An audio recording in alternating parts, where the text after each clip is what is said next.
फडक्याने गळा आवळून मुसक्या बांधून दह्याला फासावर चढवलंय. चक्का बनवण्यासाठी हे भरडले जात आहेत गहू. लाही लाही होते मक्याची ज्वारीची. भर बाजारात सुराख उपसला जातोय कलिंगडाच्या पोटात. पोलीस नुसतेच बघतायत संत्र्या मोसंब्या केळ्यांची. वस्त्र उतरवली जात आहेत. दिवसा ढवळ्या मक्याच्या कणसाला दिलंय विस्तवाच्या तोंडी आणि वर मीठ तिखट लिंबू चोळलं जातंय जखमांवर. हे काय चाललंय? हे काय चाललंय?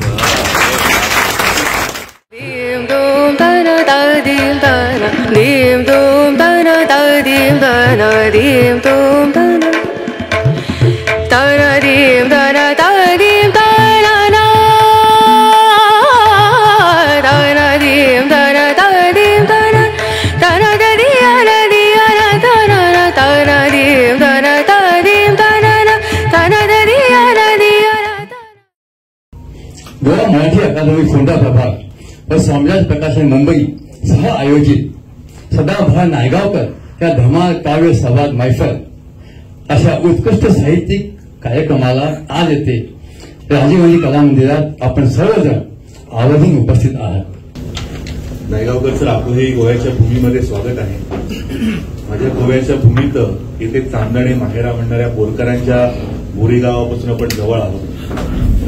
पुरी फुटिलेल्या दुःखाचे शब्दांनी पुशिले डोळे असं त्यांनी म्हटलं ते कविवर्य शंकर रामाणींचं तळावली गाव सुद्धा खूप जवळ आहे. अशा गोव्याच्या रसिक भूमीमध्ये फोंड्यामध्ये आपण आहोत.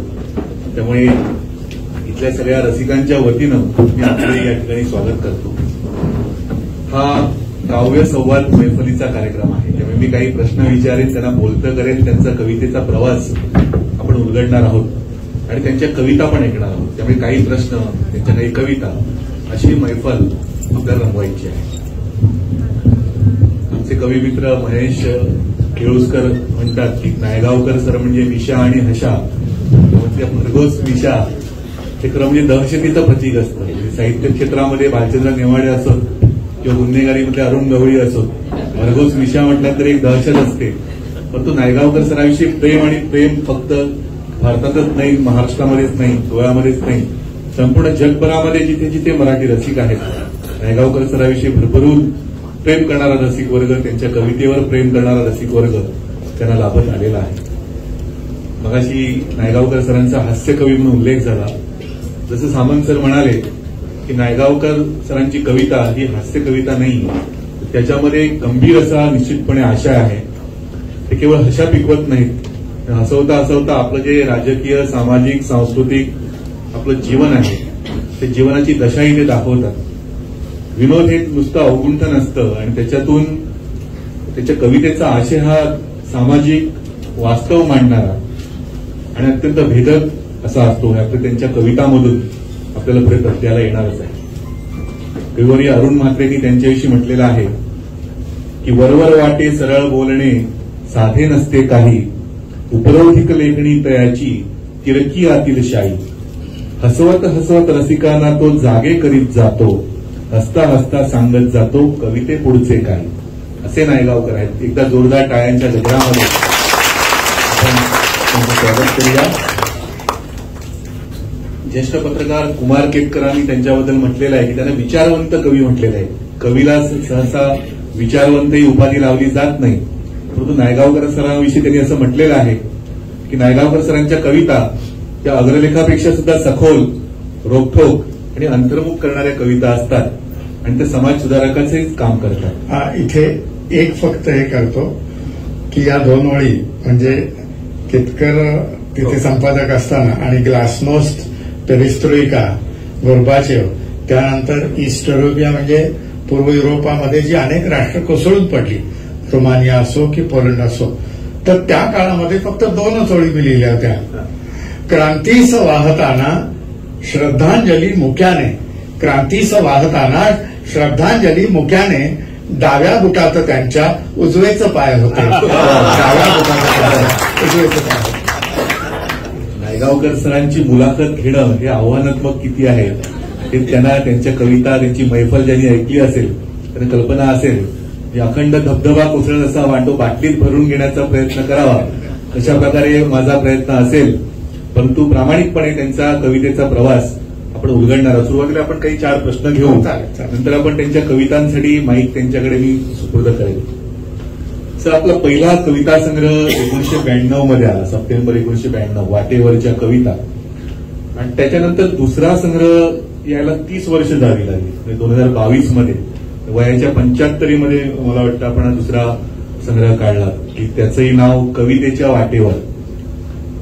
म्हणजे हा संग्रह एवढ्या उशिरा येण्याचं कारण त्याच्यामागे काही दृष्टी आहे का? कारण कवी आपल्याकडचे जे असतात की काही कविता गाठीस आल्या की लगेच संग्रह काढायच्या मागे लागतात.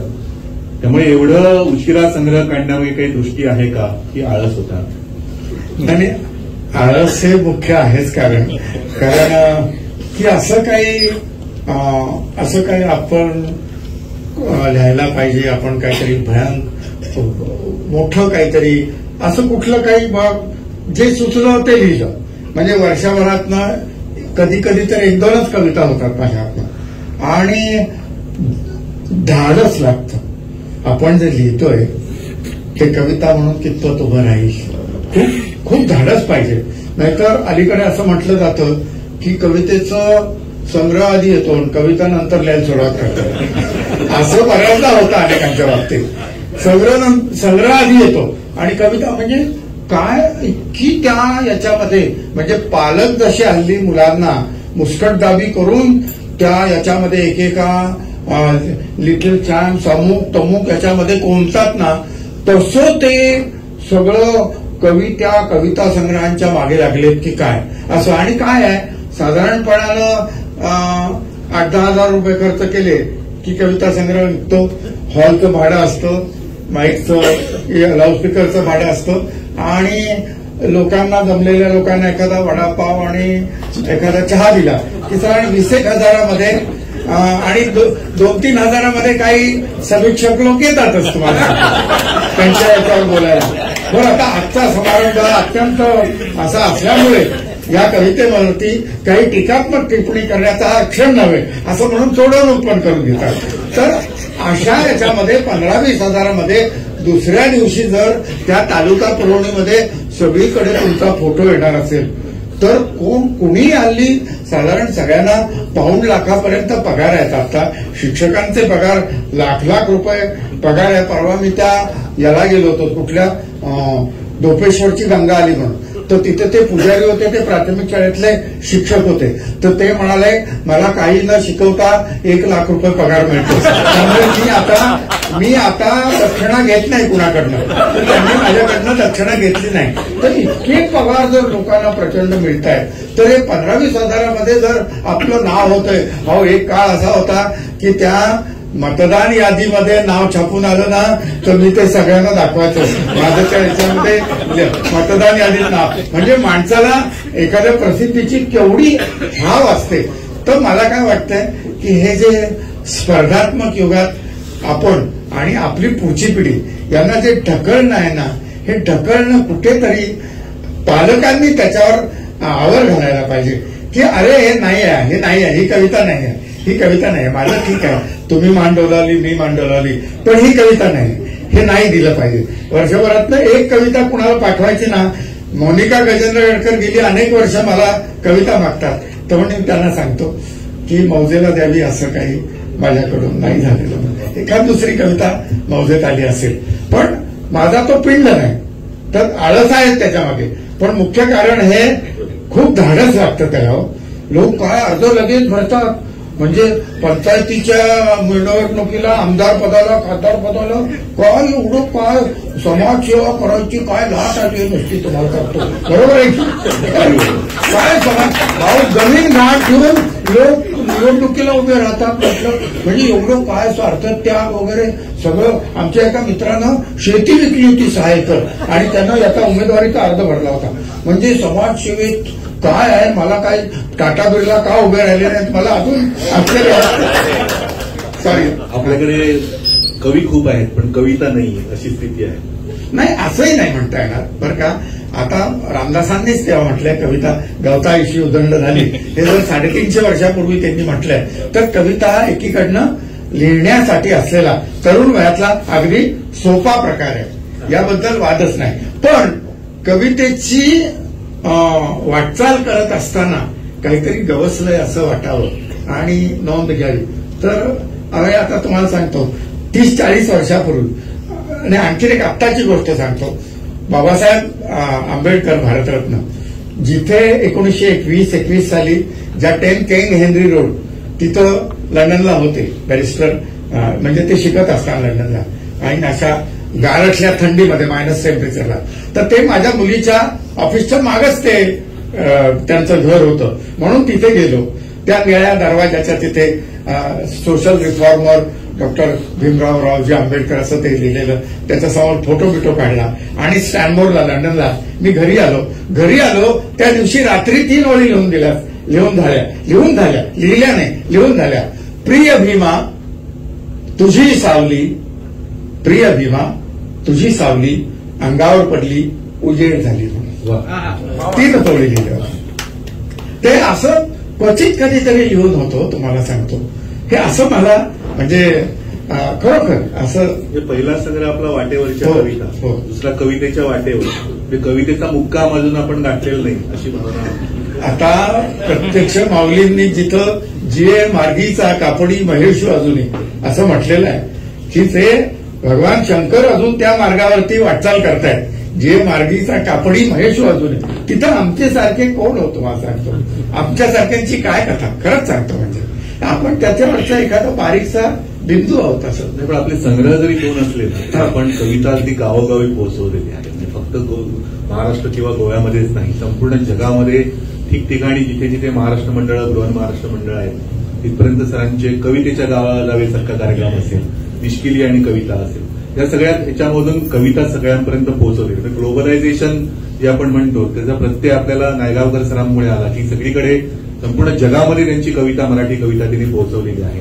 तर हे सगळं दिनकर गांगलांच्या लेखामध्ये त्यांचं एक वाक्य आहे की अशोक नायगावकर हा नव्या जुन्याचा, पूर्व पश्चिमेचा, परंपरा आणि आधुनिकतेचा अपूर्व संगम आहे. सरांनी असं म्हटलंय की कवितेच्या एका चोपडीनं आपल्याला जग फिरवलं. त्यांच्या एका कवितेमध्ये त्यांनी म्हटलंय. तर हा कृष्णा खंडापासून नायगारापर्यंतचा हा जो प्रवास आहे, तर जगभरात ही मराठी कविता घेऊन जाण्याचा आपला अनुभव कसा होता?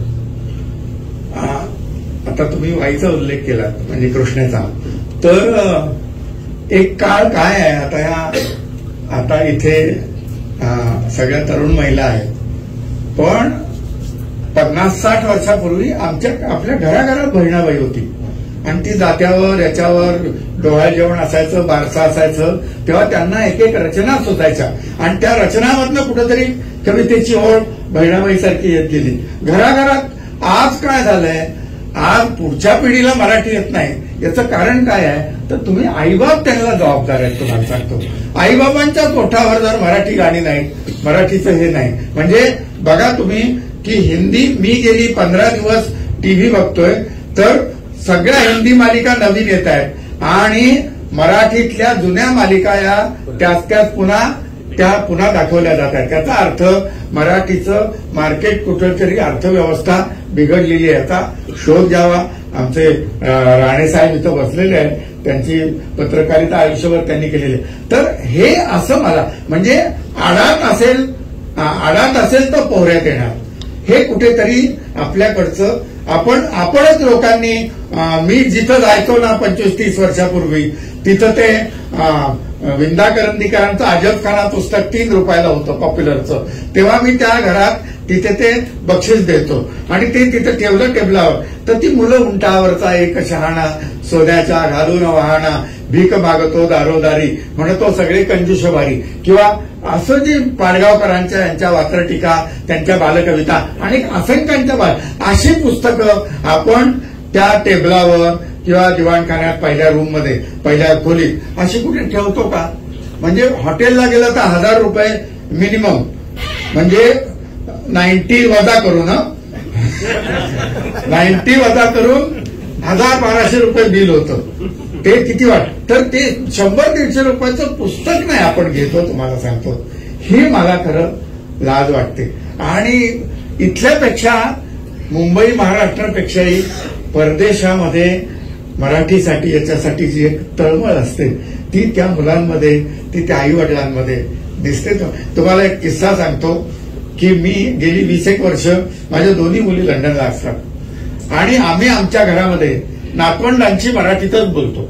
इंग्लिशमधनं त्यांनी काय विचारलं तर उत्तर द्यायचं नाही. असा दंड काय करा. माझी धाकटी मुलगी आहे ती अत्यंत कठोर आहे. तर मोठी मुलगी जिजा, तिचं आता 16-17 वय आहे. 5-7 वर्षापूर्वी एकदा काय झालं की काहीतरी मी नसलं, मला कुणी काहीतरी माझ्या मनासारखं झालं नाही की काय, म्हणून मी आपला असा बसलो होतो.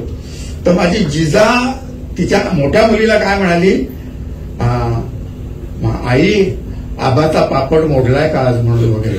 आबाचा पापड मोडलाय का हे मराठी अशा पद्धतीनं ती मुलगी महाराष्ट्राचा मराठीचा असा इथं कुठेही जन्म न झालेली मुलगी जेव्हा ऐकून ऐकून म्हणते, म्हणजे ही भाषा ही श्रवणाला तयार होते हो. आणि ते श्रवणच आपण घरात ठेवलेलं नाही ना, आपण म्हणतच नाही. आज 10 कार्यांचं यांनी पुस्तक दिलं की त्यांची जी कविता आहे, वाटते सानुली मंद झुळक व्हावे, घेईल ओढमन तिकडे स्वैर झुकावे, कधी बाजारी तर कधी नदीच्या काठी. मी त्या ग्रंथमोहर का ग्रंथ या बाल मैफिलमध्ये शिवाजी पार्कवर मंडप घातला होता. झाली त्याला 25-30 वर्ष. आणि तिथे मी पडद्याच्या आडून मी निवेदन करत होतो. तेव्हा ही 10 कार्यांची कविता म्हटली.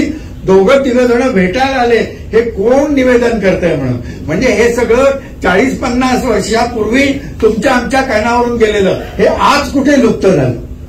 इतर भाषांना आपण सगळ्यांना अमुक तमुक हे करतो, आपली भाषा आपण विसरत चाललेलो आहोत. आपल्या समोर मला शंकर वैद्य सर म्हणायचे, अशोक बघता बघता अनेक भाषा या जगातनं नाहीशा झालेल्या आहेत. अर्धमागधी काय किंवा त्या तुमच्या अनेक भाषा अशा आहेत की बघता बघता नाहीशा झाल्या आहेत. तसं मराठीत होऊ शकतं. वाचनालयात गेलात तुम्ही आणि पुस्तक एखादं काढलं तर त्याचं जे मागचं कारण असतं त्याच्यावरचे तुम्ही पहिले वाचक असता. हे असं 100 90 पुस्तकांच्या बाबतीत असं घडतं. हे दुर्दैव, शोकांतिक आहे हो, शोकांतिक आहे. जिजाला सचिन भेटला होता तो किस्सा सांगा. तर आम्ही त्या मोठ्या मुलीचा वाढदिवस होता आणि सेंट्रल लंडन मधलं ते फिनिक्स पॅलेस म्हणून खूप उंची, म्हणजे जिथं हे सगळे क्रिकेटर्स, अजित वाडेकर वगैरे सगळे लोक तिथे येतात, मोठी माणसं येतात. तर आम्ही जेवायला बसलेलो आणि समोरून सचिन आला. सचिन आला तर माझी नात म्हणते, हे आबा सचिन बघ, सचिन तेंडुलकर. तर मी काही लक्ष नाही दिलं, मी आपला खाली मान गेलो. तो त्याची फॅमिली मागे जाऊन बसले आणि मग ती मला म्हणते, आबा मला त्याची सही पाहिजे आणि त्याचा फोटो काढायचा. ठीक आहे म्हटलं, जा ना आणि सांग म्हटलं अशोक नायगावकरांची नात म्हणून. तर माझी धाकटी मुलगी तिला घेऊन गेली. तर तो मिसेसला त्याच्या पत्नीला काकडी बनवत होता आणि ही जाऊन म्हणते, सचिन मी तुमची खूप फॅन आहे म्हणून. लंडन शहरामध्ये एकदम मराठी वाक्य ऐकलं म्हणताना त्याच्या हातातला तो काकडीचा तुकडा खालीच पडला आणि मग म्हणला, कोण कशी काय, म्हणे मी अशोक नायगावकरांची नात वगैरे. अर्थात रमेश तेंडुलकरांचा आमचा खूप चांगला संबंध होता. त्याच्या घरी येणं जाणं, त्याचे भाऊ कवी आहे नितीन तेंडुलकर, असं. मग त्यानंही फोटो बिटो काढून दिला. तर असं मराठीमुळे तुम्हाला सांगतो आपल्याला आपण एकत्र, ही मायबोली आहे हो. म्हणजे मी अनेकदा थोडंसं यानं म्हणतो तुम्ही, पण म्हटलं मराठीसारखी काव्यात्मक भाषा नाही कुठे. याचं एकच उदाहरण, मराठीमध्ये चोराच्या मनात पण चांदणं असतं.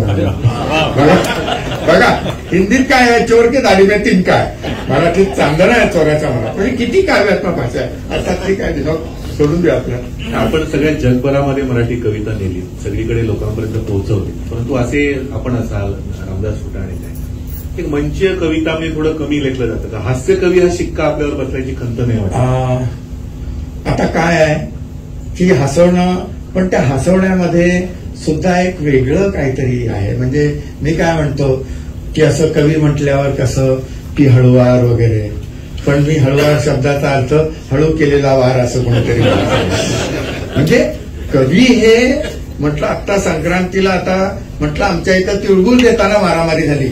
एका गटाचे लोक दुसऱ्या गटाला म्हणजे तिळगुळ घ्या गोड बोला सांगायला लागले. ते म्हणजे तिळगुळ ठेवायचा चालू पडायचं म्हणून गोड बोला कोणाला शिकवतात असं अंगावर. इतके लोक असे डोकं फिरल्यागत झालेले आहेत. कवी म्हणजे कसं चंद्र चांदण्या हिरव्या पानात काही चावळ चालते किंवा आज तिने कुठल्या सदनाला दूर नभातून बोलवले किंवा या जन्मावर या जगण्यावर शतदा प्रेम करा असं छान सुचवावे. पण माझ्या अवतीभोवती अशी माणसंच नाहीत हो. तुम्हाला सांगतो कवी म्हणजे काय प्रेयसी वगैरे प्रेम. आमचे कवी इतके नाजूक असतात कवी की तांदळात टोपी घालून बसतात. चंद्रकिरणांचा ताप सहन होत नाही. आमच्या कवी तर इतका नाजूक की ते सकाळी ब्रेडचे टोस्टरमध्ये आपण दोन स्लाइस टाकतो ना, ते 2 तुकडे पावाचे आणि मग नंतर 1-1.5 मिनिटांनी खडक पण असा वर आला की तो काळा झालेला जो ब्रेडचा तुकड्याचा भाग आहे ना, त्याला आमचा मित्र पहिल्यांदा ते बर्नर लावायचा. तुम्हाला त्याला इतका त्रास व्हायचा, ते इतकं नाजूक कविता. आणि मला कधी असं याला तुमच्या चांदण्यातलं संमेलन कोजागिरीला कधी बोलवत नाहीत. मला बोलवलं तर कडेला बसवतात. तर एकदा कोजागिरीला तुम्हाला सांगतो मध्यंतरात दूध आलं. म्हणजे अजून तरी कोजागिरीमध्ये मध्यंतरात दूधच येतं. पुढे काही सांगता येत नाही. ते दूध पिता मी म्हटलं की काय तांदळं पडले तर ते सेक्रेटरी आले आणि बॅटरी ऑन केली. म्हणजे कुठं पडलं असं जर वेडा बाजारात मी राहतो. खरंच सांगतो तुम्हाला. म्हणजे मला खरोखर आपण कुठल्या याच्यात राहतो काही कशाचं काही कळेल असं झालेलं असे सगळे दिवस आलेले आहेत. म्हणजे एका मुलीला मी विचारलं, म्हटलं काय ग एकत्र कुटुंब पद्धती म्हणजे काय, तर ती उठून उभी राहिली. म्हणाली आई आणि बाबा एकत्र राहतात त्याला एकत्र कुटुंब पद्धती म्हणतात. मुलांना तर आश्चर्य वाटतं आपल्या आई बाबा कसं काय एवढे वर्ष एकत्र राहिले. अहो मुलं वडिलांना विचारतात बाबा तुमचं काय अफेअर नव्हतं का. म्हणजे काय मोकळेपणा आलाय तुम्हाला सांगतो. म्हणजे मी काही वेळेला असं बोलतो, माझी मोठी मुलगी मला म्हणाली बाबा तुम्ही असं बोलता तुम्हाला वृद्धाश्रमात पण हाकलून देतील. काय मुलीच्या सदिच्छा आहेत बघा. म्हणजे वृद्धाश्रमात ठेवणार हे नक्कीच, पण तिथं तरी सुखानं राहा. तिथंही बाहेर काढते. धाकटी मुलगी त्याच्या पुढची ती म्हणते अशोक नायगावकर आमचे फादर आणि या भोगाची असावे आता सगळा भाग आहे. काय तुम्हाला म्हणजे मला माणसंही अशी भेटतात. तर एकदा मी माझी लग्नाची पत्रिका तात्याने द्यायला गेलो. तात्या म्हणलं ही काय पत्रिका, तर म्हणे कसली पत्रिका. म्हणून माझं लग्न ठरलं. ते म्हणत तुझं कसं काय लग्न ठरलं. हे काय स्वागत करायची पद्धत आहे. तेवढ्यात एक माणूस त्यांना पेढा द्यायला आला. पेढा दिला, हा घ्या पेढा. मग कसला पेढा, तो म्हणे मला नातू झाला म्हणून. त्यांनी असा चेहरा केला, हल्ली कुणाला काय होईल.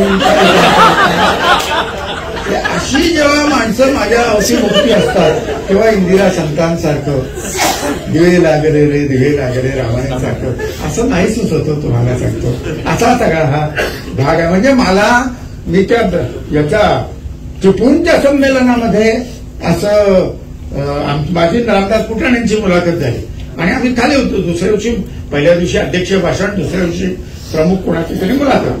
खाली उतरलो तर ती कॉलेजची मुलं आली. म्हणे ऑटोग्राफ द्या. आता मराठी संमेलनात निदान स्वाक्षरी शब्द वापरावा, पण ठीक आहे आपलं काहीतरी ऑटोग्राफ मागतात म्हणून मी आपली तिरची अशी लफेदार सही केली अशोक नायगावकर म्हणून. त्यामुळे आम्हाला काहीतरी मेसेज द्या. तर आता ऐन वेळेला काय मेसेज देणार म्हणून मी आपलं दिलं पुढे जा म्हणून वगैरे. त्यामुळे आम्ही काय रिक्षा आहे का म्हणे पुढे जा. आमच्या जनरेशनला साधेसा काहीतरी संदेश द्या. मग मी तिथं थोडा वेळ विचार करून लिहिलं, ढेकणासारखं चिरडून मरण्यापेक्षा दासांसारखं गुणगुणत मरा. त्यामुळे हे परफेक्ट आहे. अशा जगात राहणार. अशोक नायगावकर सदाबहार नायगावकर का याचं उत्तर मला वाटतं या 5 मिनिटांमध्ये आपल्याला मिळालं असेल.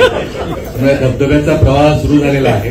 तर आपण त्यांच्या काही कविता इथे ऐकूया. नंतर त्यांचा पुढचा प्रवास कवितेचा जो वाईपासून मनमाड मुंबई हा सगळा प्रवास आपण त्यांचे प्रश्न त्या संदर्भात मी नंतर विचारेन. तर आपण एखाद्या काही कविता आपण सादर केल्या अशी आपण मैफल काही प्रश्न काही कविता असं करत आपण पुढे जाऊ आणि संपूर्ण नायगावकर सरांचा प्रवास आपण उलगडू. आपण टिळक कवितेनं सुरुवात करू. चालेल.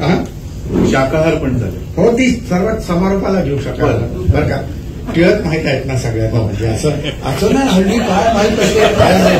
खरंच सांगतो, अहो माझ्या घरातली गोष्ट आहे. आमच्याकडे पूजा होती, मी तामण आणायला सांगितलं. तामण आमची मुलगी घमेलं घेऊन आली. म्हणजे दादरला एका शाळेमध्ये तो इंग्रजी मराठी पोएमचा तास होता आणि त्यात पारंब्या शब्द आला. आता इथं कसं इकडे तिकडे सगळं हे सगळं हिरवळ आहे, सगळी दिसतंय वगैरे. तिथं इकडे बिल्डिंग तिकडे एक बिल्डिंग. तर त्या मुलीला कळलं नाही. ती मुलगी उठून उभी राहिली, म्हणाली मॅडम व्हॉट इज दिस पारंब्या. पण हल्लीच्या मॅडम खूप हुशार असतात. त्यांनी लगेच सांगितलं ते नूडल्स असतात ना, ते शिजवल्यावर दिसेल तशा पारंब्या असतात. तर हा असा सगळा. म्हणून टिळक माहित आहेत का विचारलं तुम्हाला सांगतो. तर चौपाटीवर लोकमान्य टिळकांचा पुतळा आहे आणि त्याच्याशी झालेला हा संवाद. आता चौपाटीवर गेलो ना मुंबईला की ते सगळे लोक इधर आओ अशी हाक मारतात. आता मुंबईमध्ये मराठी माणसाला असं कोणी हाक मारली त्याला असं वाटतं आपले यांचे काय पैसे द्यायचे बाकी आहेत की काय. महाराष्ट्राची राजधानी असल्यामुळं फार भिवून राहावं लागतं तुम्हाला सांगतो. असं सगळं आहे. तर टिळक तुम्ही चौपाटीवर इथे कशासाठी उभे आहात. अहो पाणीपुरी भेळपुरी खाणं हा आमचा जन्मसिद्ध हक्क आहे आणि आम्ही तो रोज मिळवणारच. टिळक आम्ही सर्व आता संतोषाचे जनक आहोत. ते असंतोषाचे जनक होते, आम्ही संतोषाचे जनक आहोत. आता आम्हाला आता उगाच तुमचे ते असंतोषाचे अग्रलेख आता आम्हाला नकोत. आता वृत्तपत्रात पानोपानी साबण लावणारी फेसाळ बाई आम्हाला हवी.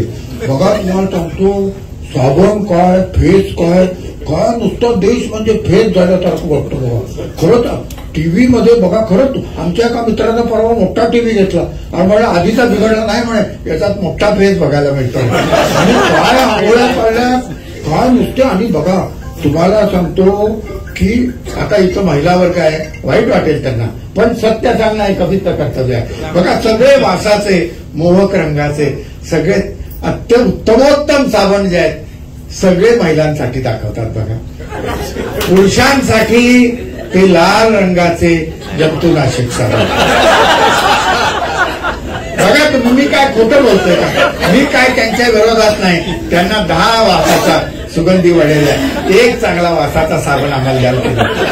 अहो ते म्हणजे लाल रंगाचे जंतुनाशक साबण आमच्यासाठी. म्हणजे असं मला तुम्हाला सांगतो की फिनेल टाकून आंघोळ करावं का खरंच. म्हणजे आत्ता दिपावळीमध्ये उठणं बिटणं लावून सुगंधी तेलानं मालिश केलं.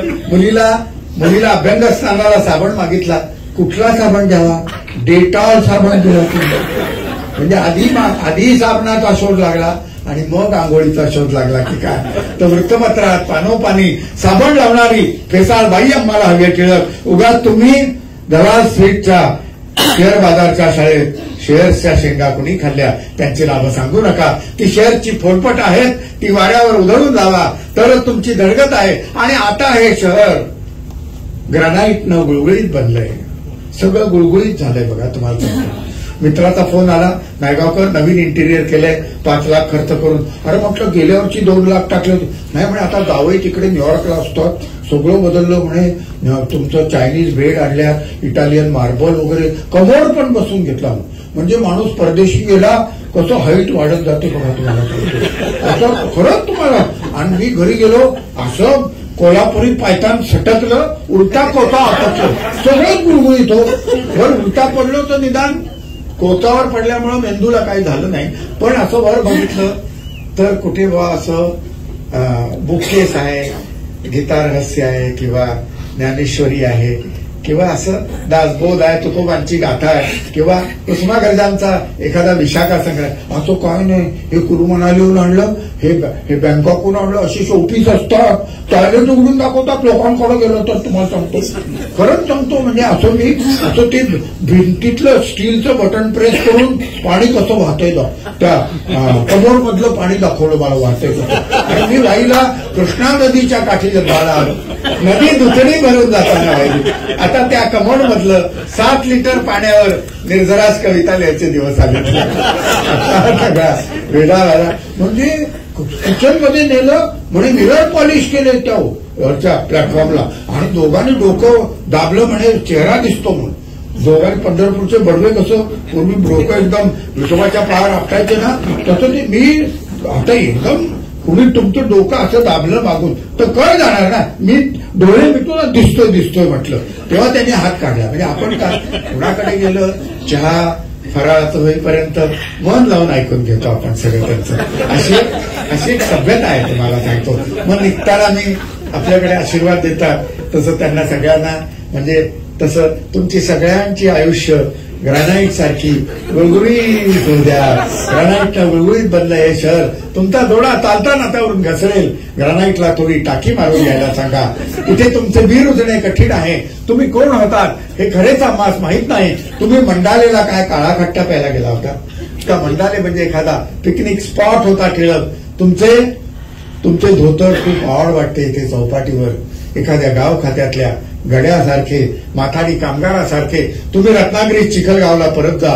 तुमचं स्वातंत्र्य सैनिकाचं पेन्शन अडलं असेल दिल्लीत, आम्ही ते पाठवून देऊ पुढच्या पिढ्यांना. आणि काय त्या केसरीवाड्यातल्या मातीच्या दाडदूड भिंती किती ओंगळ वाटते ते तुम्ही एक करा टिळक. वाडा पाडून तो बिल्डरला विका.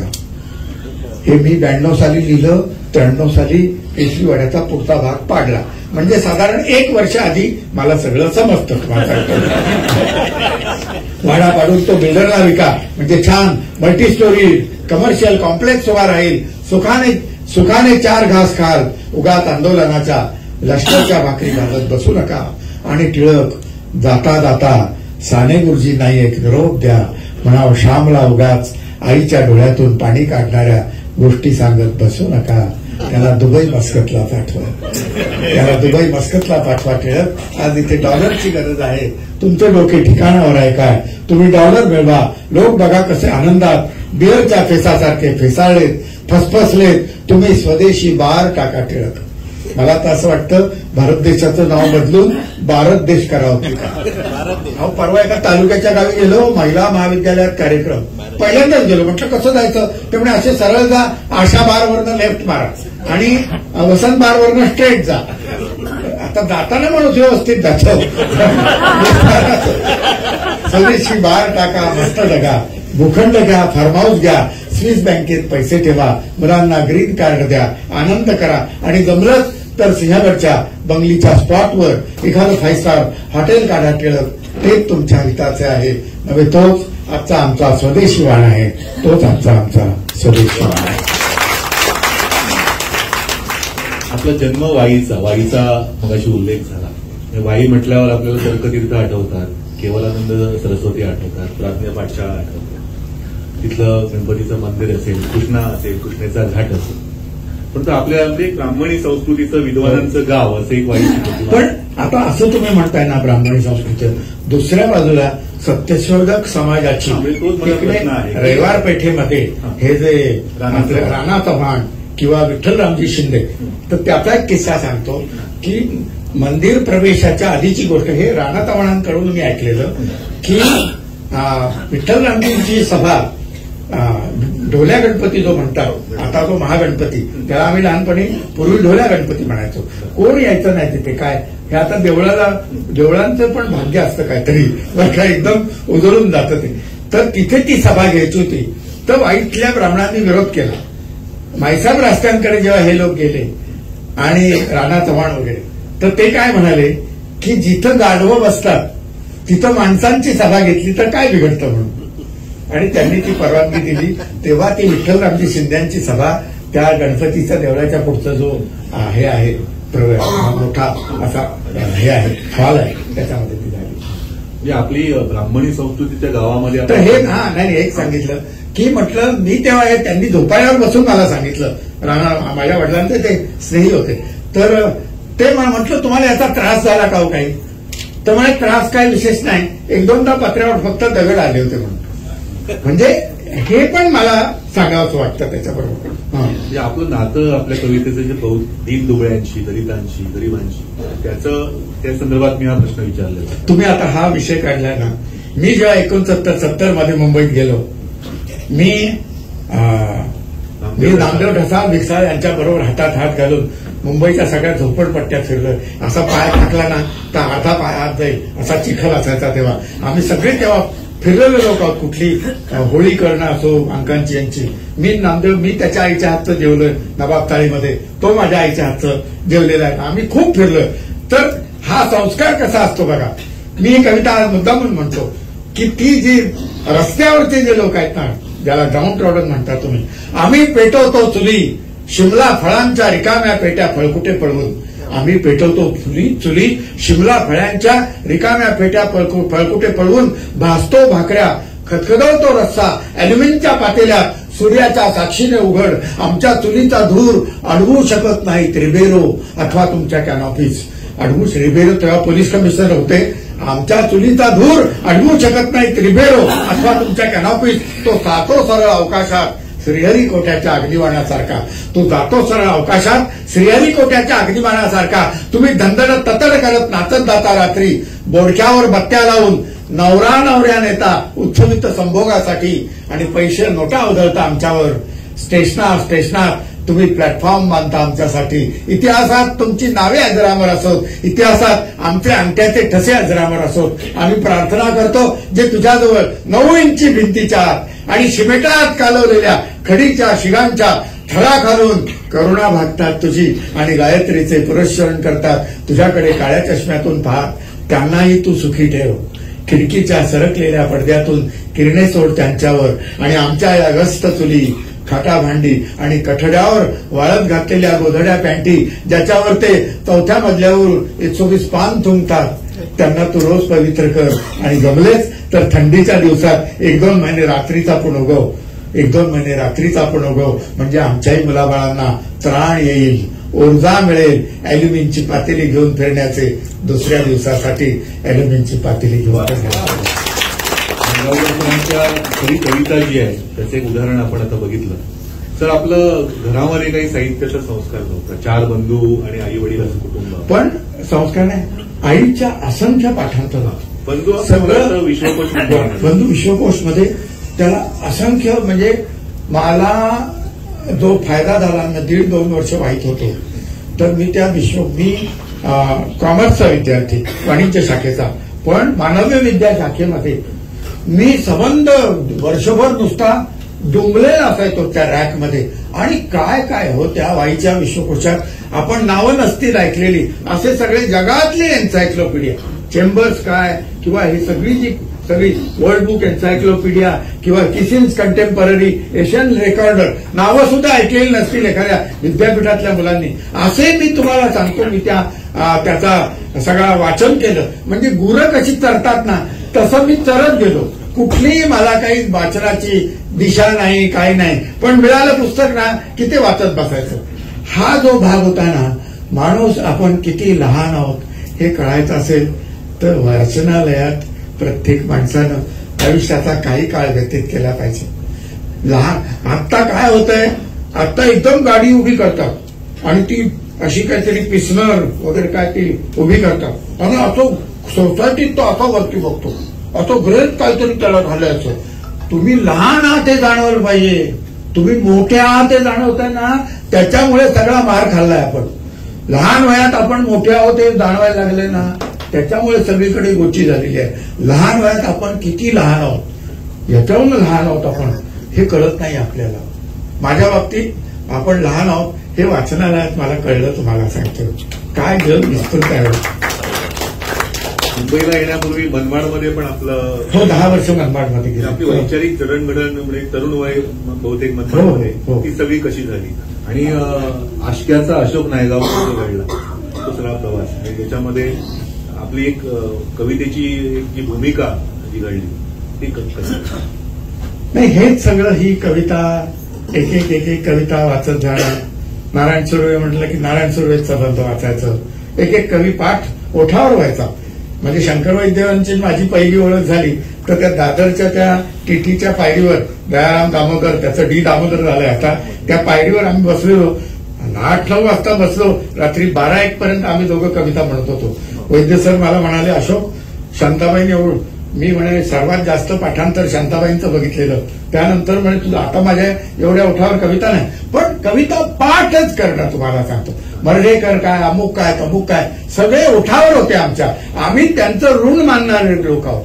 त्यांच्याकडून आमच्याकडे काहीतरी आलेलं आहे, त्याच्यातनं आलेलं आहे आमच्याकडे काहीतरी. आणि त्यातनं ही सगळी जी आम्हाला जे लिहावंसं वाटतं ते त्याच्यामुळे नारायणा या नंग्यांच्या दुनियेत चालायची वाट, लक्षात ठेव सगळ्या खाणाखुणा, किंवा ते बाबा या दगडांच्या भिंती पोलीस इथे पहारे काव देतात अख्तर जेलपासून जाताना. आणि या कथा कड आलेल्या भाटाने आल्लद झाकण उकळावे तशा उकलतात, रात्रभर उभरणाऱ्या अस्थम्यासारख्या जीव कसा हल्लक करून सोडतात. मी या सगळ्यांना माझं भाग्य काय, नारायण सुर्वे, विंदा करंदीकर, पाडगावकर किंवा या सगळ्यांना घेऊन मी असं अनेक मैफिली केल्या. त्यांच्याबरोबर म्हणजे माझी तेवढी हे नाही पात्रता, पण त्यांच्या बाजूला लाईनीत असं बसून कविता म्हणण्याचं भाग्य मला लाभलं. याहून अधिक काय भाग्य काय पाहिजे तुम्हाला सांगतो. हे सगळे सोन्याचे दिवस. त्यांच्या बाजूला किंवा त्यांच्या तिथे खाली बसून आपण तुम्हाला एक काहीतरी म्हणजे त्या नंदाखालच्या चर्चमध्ये एक डिसेंबरमध्ये उत्सव असतो ख्रिश्चनांचा. तर विंदांना, पाडगावकरांना, यांना तुमच्या सुर्व्यांना आणि सतीश काळसेकर यांना घेऊन मी गेलो. तर म्हटलं ऋषीमुनी हे फक्त पूर्वीच्या काळी जन्माला येत होते असं आपल्याला वाटतं, पण ते ऋषीमुनी आत्मचिंतन करत होते. समाज चिंतन करणारे आजच्या युगातले हे 4 ऋषी तिथे बसले. पण काय टाळ्या पडल्यावर लोकांचा तुम्हाला सांगतो. तर हे मला ती विंदांची नजर आठवते. अशा पद्धतीनं त्यांनी वाकून बघितलं ना माझ्याकडे, ते मला काहीतरी आयुष्यात मिळालं असं वाटतं तुम्हाला. सुरुवातीला पण भावगीतं पण लिहिली ना, मी अवचित हृदया वगैरे. हो हो, तेच 70 मध्ये आमचा बोरकरांचा, तांब्यांचा, सगळ्यांचा. मी स्वप्न बनावतून वाट वाकडी पडते, मी अवचित मृगया स्वप्न बनावतून, मी सचैल शिंपित पदघुंगुर रव लज्जित बनी मोहरते, मी अवचित मृगया स्वप्न बनावतून वाट वाकडी पडते, मी सचैल. आता ते माझ्याकडे नाही, आता तुम्हाला सांगतो. पण ह्या अशा कविता सगळ्या त्या काळात लिहिलेल्या होत्या. काय काय काय काय अगदी म्हणजे मी सुहास बापट त्या आलोचना मासिकाचे सहसंपादक. मातृदिन होता, बोरिवलीला आमच्याकडे आलेले आणि म्हणे अशोक उद्या मातृदिन आहे, मला एक मातृदिनाचं गाणं पाहिजे. बोरिवलीला ट्रेनमध्ये बसलो, लोकलमध्ये. माटुंगा रोडला ते राहायचे तिथे, रुपारेल कॉलेज आहे तिथे.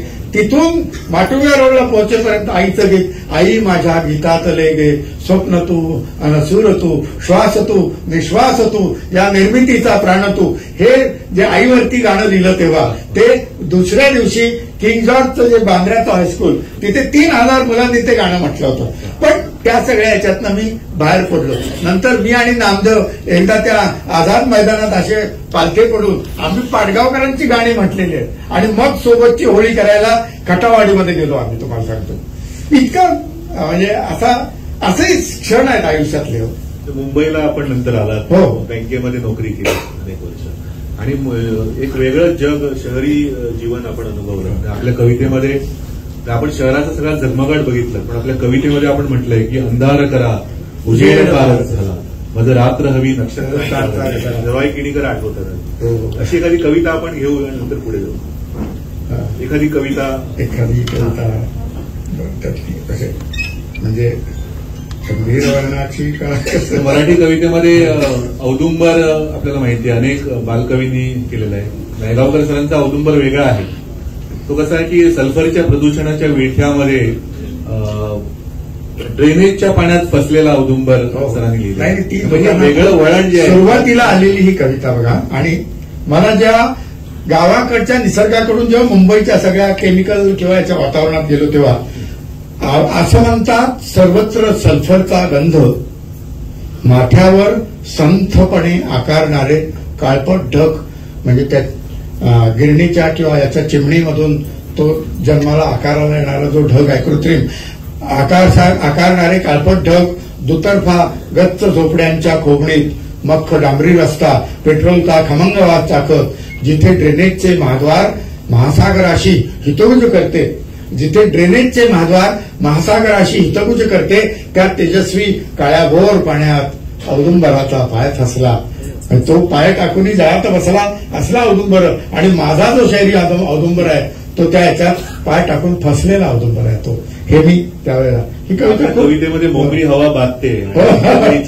खरंच म्हणजे मी असं खरंच सांगतो की आता मुंबईला मी असं सांगतो की मी एकदा असं केळवा माहीमला गेलो आणि तिकडं म्हणजे पिकनिक पॉइंट म्हणजे शहरात आता इथं काय सगळं आजूबाजूला पिकनिकच आहे, पण आम्ही केळवा माहीमला जातो, तिथे दिवसभर ते सगळं असं केळीच्या बागा, पानवेलीचे मळे वगैरे आणि त्या दुतर्फा सगळं तुम्हाला सांगतो असं नुसतं दांडातनं पाणी वाहतंय वगैरे आणि म्हणजे सगळं असा नॅचरल नैसर्गिक गारवा सगळा असतो. तिथनं मी त्या केळवा याला विरारला ट्रेन पकडून मी चेंबूरला आलो, ताप भरल्यासारखं झालं. मग डॉक्टरांकडे गेलो. डॉक्टर म्हटलं मला टेम्परेचर वाटते. त्यांनी लगेच थर्मामीटर खूपच लावून म्हणे 2 टेम्परेचर आहे, तुम्ही आज कुठे मोकळ्या हवेत गेला होता काय? तो म्हटलं हो म्हणून. मग म्हणे तिथं काय बघितलं? म्हटलं सगळी हिरवळ होती. तर त्याचीच अलर्जी आहे म्हटलं मला, जात जाऊ नका. म्हटलं जाणार नाही, पण काहीतरी औषध तर द्या. औषध वगैरे काही नाही म्हणे, याच्यावर 3-4 दिवस गटाराच्या कडेनं चालत राहा, म्हणजे एकदम नॉर्मल आहे. तुम्ही डॉक्टर आहात का कोण आहात म्हणून? तर आता तर मग म्हणे असं करा, त्या चौकामध्ये तो सिग्नल लाल झाला की त्या ट्रक, टेम्पो, रिक्षा उभ्या राहतात, त्याच्या त्या पाईपच्या मागे जाऊन उभं राहा, म्हणजे तो जो धूर येतो तो आत त्याचा बाहेर सोडायचा. सगळं लंग्स फंक्शनिंग नॉर्मलला येतं. ही सगळी ही जी आधुनिकता आहे. आता हे म्हणजे मी काय सांगतो की एकदा आमच्या एका मित्राला मुलगा झाला, तर आम्ही त्याला भेटायला गेलो तर तो असं ते नवीन नवजात अर्भक असं गुंडाळून त्याला म्हणजे आधुनिकता कशी आली खेळत होता. तो म्हणतात अरे कथा होतील झाला, ट्रॅफिक जाम होता का वगैरे असं त्या मुलाला म्हणजे असं काय विचारते की. आणि ती आई पण भरवताना असं की त्या मुलाला भरवताना तुला लार्ज भरू का स्मॉल भरू, असं लार्ज स्मॉल त्या लहान मुलाला विचारतात. हे सगळ्यांना नाही कळणार, जाणकारांना. आपण शहरी अनुभव घेताना सुद्धा बळीराजाशी आपलं नातं काय आहे, गावाशी नातं आपल्या कवितेमध्ये. सरांची कविता आहे, वाउचर बनवणारे लोक, करस्पॉन्डन्स करणारे लोक शहरात राहू लागले आणि कुळीत तूर उडीत बाजरी पिकवणारे खेड्यातच राहिले. मोठा पाऊस झाला, कागद ओले झाले, पण कागदांना मोड आले नाही. त्यामुळे सरांचं तुमच्या कवितेमधला पाऊस वेगळा आहे. म्हणजे कसं आहे की कोरडवाहू शेतकऱ्याच्या नजरेतनं पाऊस सरांच्या कवितेमध्ये येतो. ते वरवरचा नुसताच गडगडणारा, हा पाऊस आपला नव्हे असा. पण ही वेगळी संवेदनशीलता जी आहे. म्हणजे मी ज्या मनमाड शहरात होतो ते आता यंदा पाणी आलंय, नाही तर आमचं आयुष्य पाणी भरण्यात गेलं सगळं. म्हणून तेव्हा उगाच वळ येत नाही. पारोशाने नदी म्हणाली किती दिसात ग न्हाले नाही, पारोशाने नदी म्हणाली किती दिसात ग न्हाले नाही, मरता मरता झाड म्हणाले 2 थेंब तरी पाणी द्यावं, शहाणपटीने धरण बांधले अभियान त्यांना मुता म्हणालो. ही माझी ओळ आहे, हे आपले गाड्यांची नाही आहे. खूप 20 वर्षापूर्वी ओळ आहे. अभियान त्यांना मुता म्हणालो, गाळ म्हणाला धरणाची या किती उंचवर बांधू समाधी, गाळ म्हणाला धरणाची या किती उंचवर बांधू समाधी, खडी फोडते बहिणाबाई ओवी लाभ रक्त चिकटले, रिताचा हंडा वणवण फिरतो फक्त खालची माय बदलली, रिताचा हंडा वणवण फिरतो फक्त खालची माय बदलली, असा कसा ग श्रावणाचा हा वैशाखाचा तटका बसला, असा कसा ग श्रावणाचा हा वैशाखाचा तटका बसला, गाव म्हणाले पाणी पाणी आम्ही गळ्यातून गाणी म्हटली, त्या तुकयाची गाथा बुडता नदीत अवघी ओल पसरली, त्या तुकयाची गाथा बुडता नदीत अवघी ओल पसरली. या कवितेची वही बुडवण्या एक तरी हो डोह राहू द्या, या कवितेची वही बुडवण्या एक तरी हो डोह राहू द्या. ग्रामीण जीवनामधलं स्थित्यंतर पण आपल्या कवितेमध्ये आलेलं आहे. गाव कशी बदलली, जोंधळ्याची शेतं जाऊन तिथे ऊस आला, हे आपल्या कवितेमध्ये आहे. नुसतं गुढी चित्रण नाही की गावामधलं आपण शहरी माणूस गावाबद्दल एक चांगलं हे करतो, पण गाव कसा बदलला ते पण सरांच्या कवितेमध्ये आलेलं आहे. गाव जो आपला सगळा म्हणजे ती ओळ अशी धरणाच्या भिंतीला आता नदी आपटते डोके आपुले. तुम्ही एखाद्या धरणावर जर जाऊन उभ्या राहिलात ना तर तुम्हाला कळतं तो जो प्रवाह अडवलाय आणि तो त्या याला येऊन असं धरणाच्या भिंतीला आता नदी आपटते डोके आपुले. माझं नदीच्या काठाने सगळं आयुष्य गेलंय ना. नदीविषयी विलक्षण प्रेम आहे. म्हणजे एकच ओळीची कविता अक्षर मासिकात आली होती. आपला पत्रकार वागळे त्याच्या दिवाळी अंकात आली होती. बघा, नदीचे कोणीच ऐकेना म्हणताना नदीचे कुणीच ऐकेना म्हणताना शेवटी तिने धरणात जलसमाधी घेतली. अशी एक कोणीची कविता. खूप नदीवरती मला खूप म्हणजे पाण्यारे तूही असा शोधत शोधत खाली कुठवर जाणार आहेस. पाण्यारे तूही असा शोधत शोधत खाली कुठवर जाणार आहेस. का तुलाही भूपृष्ठाची धग असह्य होते. का तुलाही म्हणजे water level is going down हा जो जगभरातला मोठा प्रश्न आहे ना, तर तो असा कधीतरी मला तुम्हाला त्याला पाण्याला सुद्धा वर जे चाललंय ते सगळं असह्य होतंय की काय असं. दारिद्र्याचं सुद्धा चित्रण सरांचं अत्यंत प्रभावी आहे. अगदी बाहेरच्या देशामध्ये जरी गेला तरी पॅरिसमध्ये सुद्धा मला वाटतं सिरियन कुटुंब ती मागताना ती कविता एखादी कविता आपण ऐकू. बरोबर ठीक आहे. सरांच्या कवितेमध्ये आहे, विठो तुझ्या पायी आता मागे अखेराची भीक दे रे अशी दे भाकरी पुन्हा लागो नये भूक. हे दारिद्र्याचं सुद्धा अत्यंत प्रभावी चित्रण सरांनी केलेलं आहे. आणि आपल्या साहित्यामध्ये गरिबीचा अवडंबर माजवला जातो अनेकदा, तर त्याच्यावर पण त्यांनी प्रहार केलेला आहे की आमच्या आयुष्यात गरिबीचा खूप प्रयत्न केला काही घडायचंच नाही असं पण त्यांनी लिहिलेलं आहे. ती सगळी कविता वेळ लागायच्या पूर्वीची एक कविता ती जरा वाचू का? हो जरूर. काही कविता आपण ऐकू. तिथे म्हटली ती कविता म्हणजे मॅट टाईपच कविता आहे ती, पण ही सहसा कधी कुठे मी फारशी म्हणत नाही. आता ही सगळी जाणकार मंडळी इथे सगळी तुम्हाला त्याचा जे मर्म आहे मला काय म्हणायचंय ते लोकांना कळतं तेव्हाच मी म्हणतो. मी जन्मलो तेव्हा जातक मांडलं. मी जन्मलो तेव्हा जातक मांडलं तर याला आयुष्यभर मृत्यूचे भय. याला आयुष्यभर मृत्यूचे भय. मग काळजी घ्या म्हणाले तेव्हापासून मी उठणं लावतो. मग ऑफिसला मला सगळेजण खूप जपायचे. लोकांना कसं बालपणी खस्ता खाल्ल्या की आत्मचरित्र लिहायला मजा येते.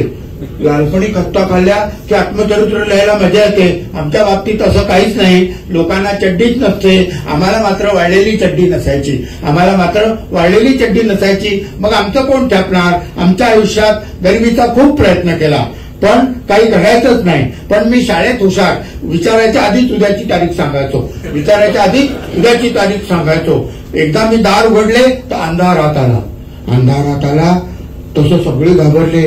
मग माझा दाताचा प्रॉब्लेम झाला तर त्यांनी डोळ्याच्या डॉक्टरकडे नेलं. तर ते म्हणाले न्यूरोलॉजिस्टला दाखवा. ते बिचारे चांगले होते. डॉक्टर खरे तर चांगलेच असतात पण बिलामुळे गैरसमज होतात. ते म्हणाले गरम वाफ घ्या. मग मी वाफ कुठे मिळते म्हणून एपीएमसी मार्केटमध्ये गेलो. तिथे कडक चेकिंग होतं. त्यांनी वडिलांचे SSC सर्टिफिकेट आणलंय का विचारलं आणि बायकोची जन्मतारीख विचारली. माझं अजून पहिलं लग्न पण झालं नाही. आपण कशाला दुसऱ्या कुणाच्या बायकोची जन्मतारीख सांगायची. तर तो म्हणाला अहो या वयात लोकांची दुसरी लग्न होतात. त्याला दया आली आणि आत सोडलं तर तिथं खूप गाळे होते. मग मला करायला सांगितलं आणि सगळं नॉर्मल आहे म्हटल्यावर मी धावतच सुटलो. तरी पण धावायचा टोर भरावाच लागतो. आपल्याला काहीच झालं नाही या आनंदात मी हत्तीवरून ब्लड शुगर वाटली. आता सगळेच विचारतात तुम्ही लग्न का केलं नाही. तर म्हणालो बायको निघून जाण्याचं भय असतो. रात्री सगळे नवरे ताचपून बघतात बायको ऐका निघून गेली म्हणून. त्यामुळे मला झोप चांगली लागते. उलट मला दाद यायच्या गोळ्या लिहून दिल्या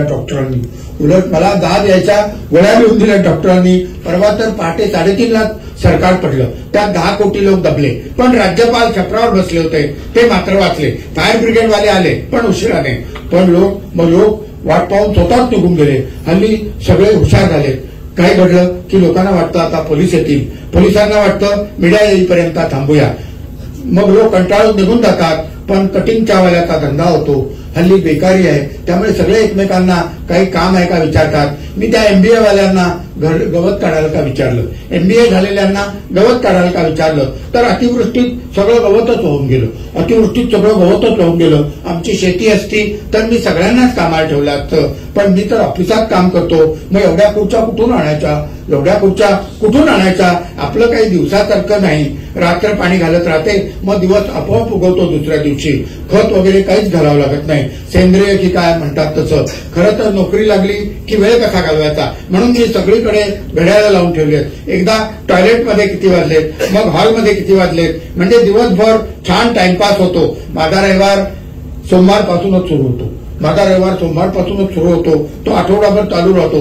पुन्हा रविवारी पंतप्रधान भेटतातच. सकाळी छान गप्पा मारतात. हल्ली बोलणारं तरी कोण राहिलंय आणि ऐकणारं तरी कुठं कोण आहे. मी लग्न केलं नाही कारण मुलं झाली असती. आणि त्यांनी ऐकलं नसतं, आपलं तर डोकंच फिरलं असतं. परवा मी कॉलेजच्या गॅदरिंगला गेलो होतो. सर्वांना सांगितलं बेकारी वाढत चालली आहे. पुढच्या एका पिढीनं लग्न केलं नाही तरच लोकसंख्येला आळा बसेल. खरं तर हे सगळं मला वेड लागायच्या पूर्वी सुचलेलं, पण वेड लागल्यानंतर लिहून काढलं. परवा जीए कुलकर्णी भेटले. म्हटलं वेळ कसा घालवता, तर म्हणाले टीव्हीवर मालिका बघत बसतो. मग मात्र आपण शहाणे आहोत असं वाटायला लागलं.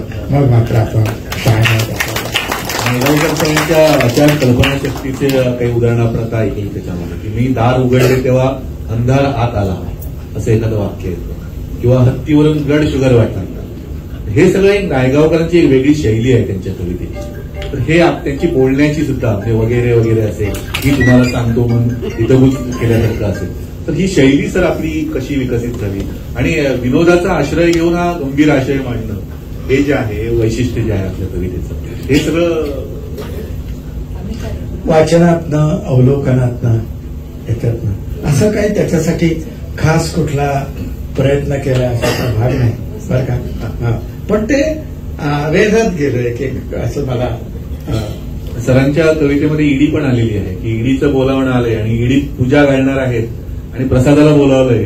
हे कळल्यावर चेहरेच पडले. असं काहीतरी काही आपण कविता थोडं गंभीर झालेलं आहे वातावरण. एखादी कविता मग ती मी म्हणालो बाया चालेल, ती कविता पण घेतो आणि नंतर आता थोडं गंमत.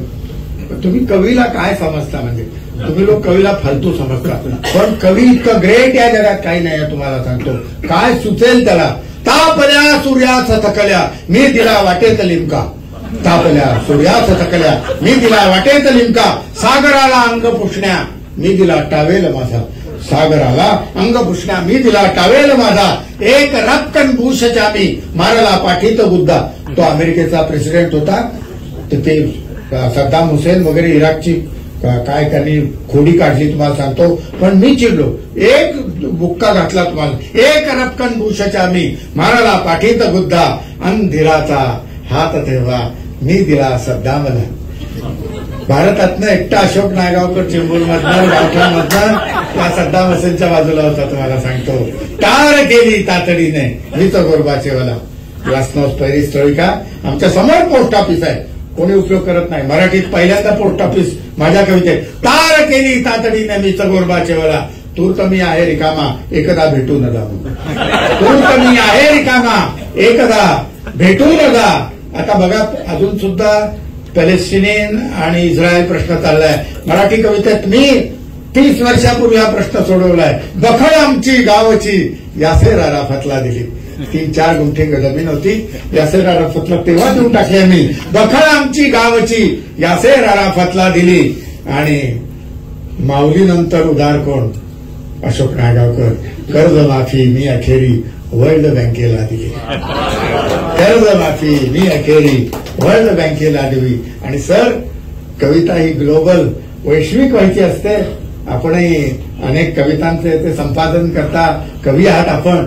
तर कविता जर वैश्विक व्हायची असेल त्यात बुश आला, गोरबाचेव आला, सद्दाम हुसेन आला, आणखीन काय वैश्विकता पाहिजे तुम्हाला सांगतो. झाली ना बंदा वैश्विक कविता झाली. पण अशी वैश्विक झाली तरी देशीवादाला आपण विसरता कामा नये.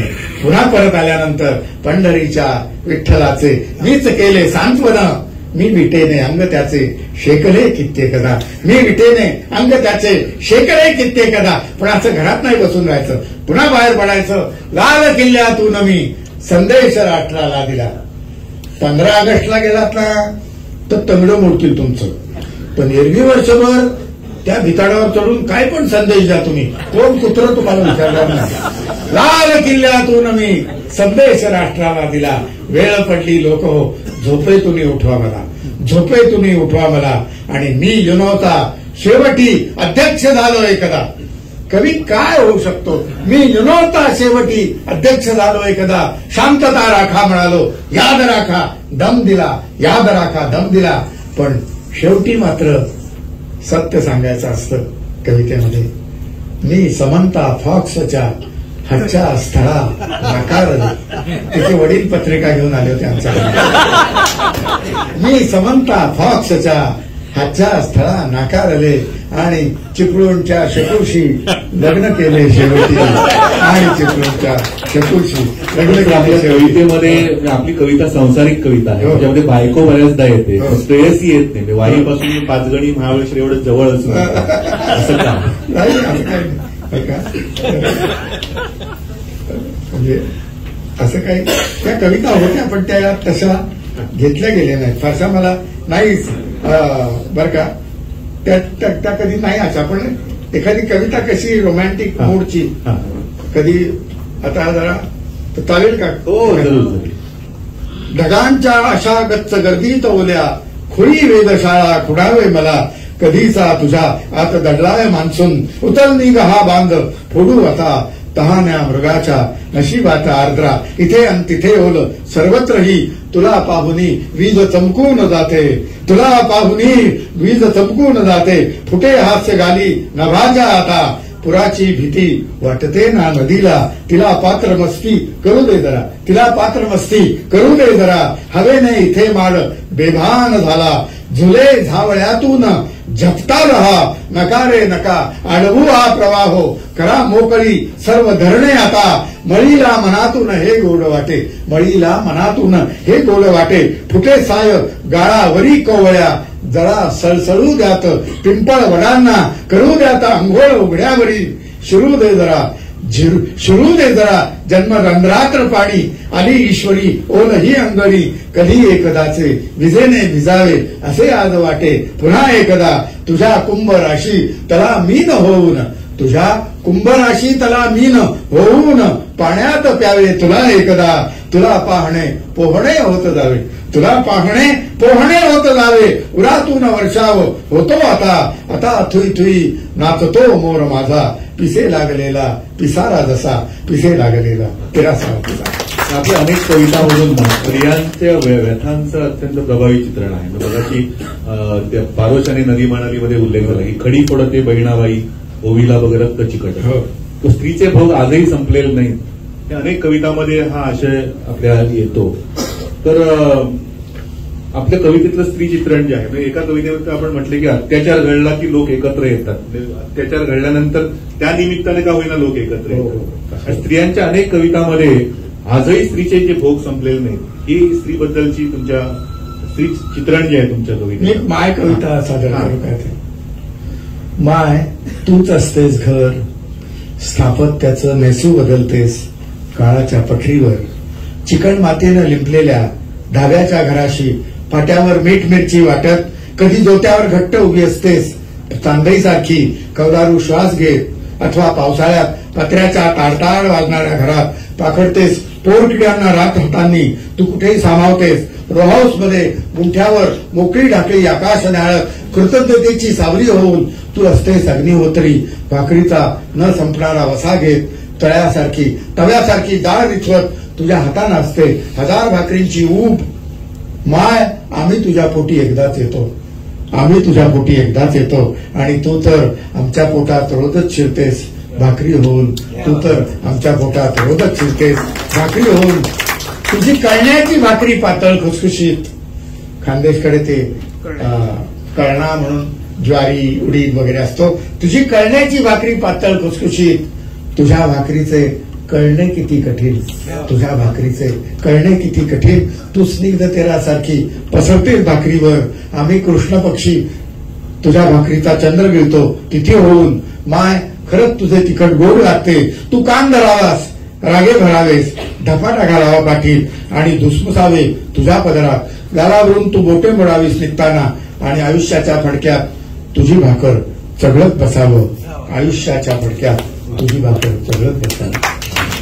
तर आमचा जन्म 1947 सालचा आहे. भारत स्वतंत्र झाल्यानंतरचा जन्म आहे 29 डिसेंबर.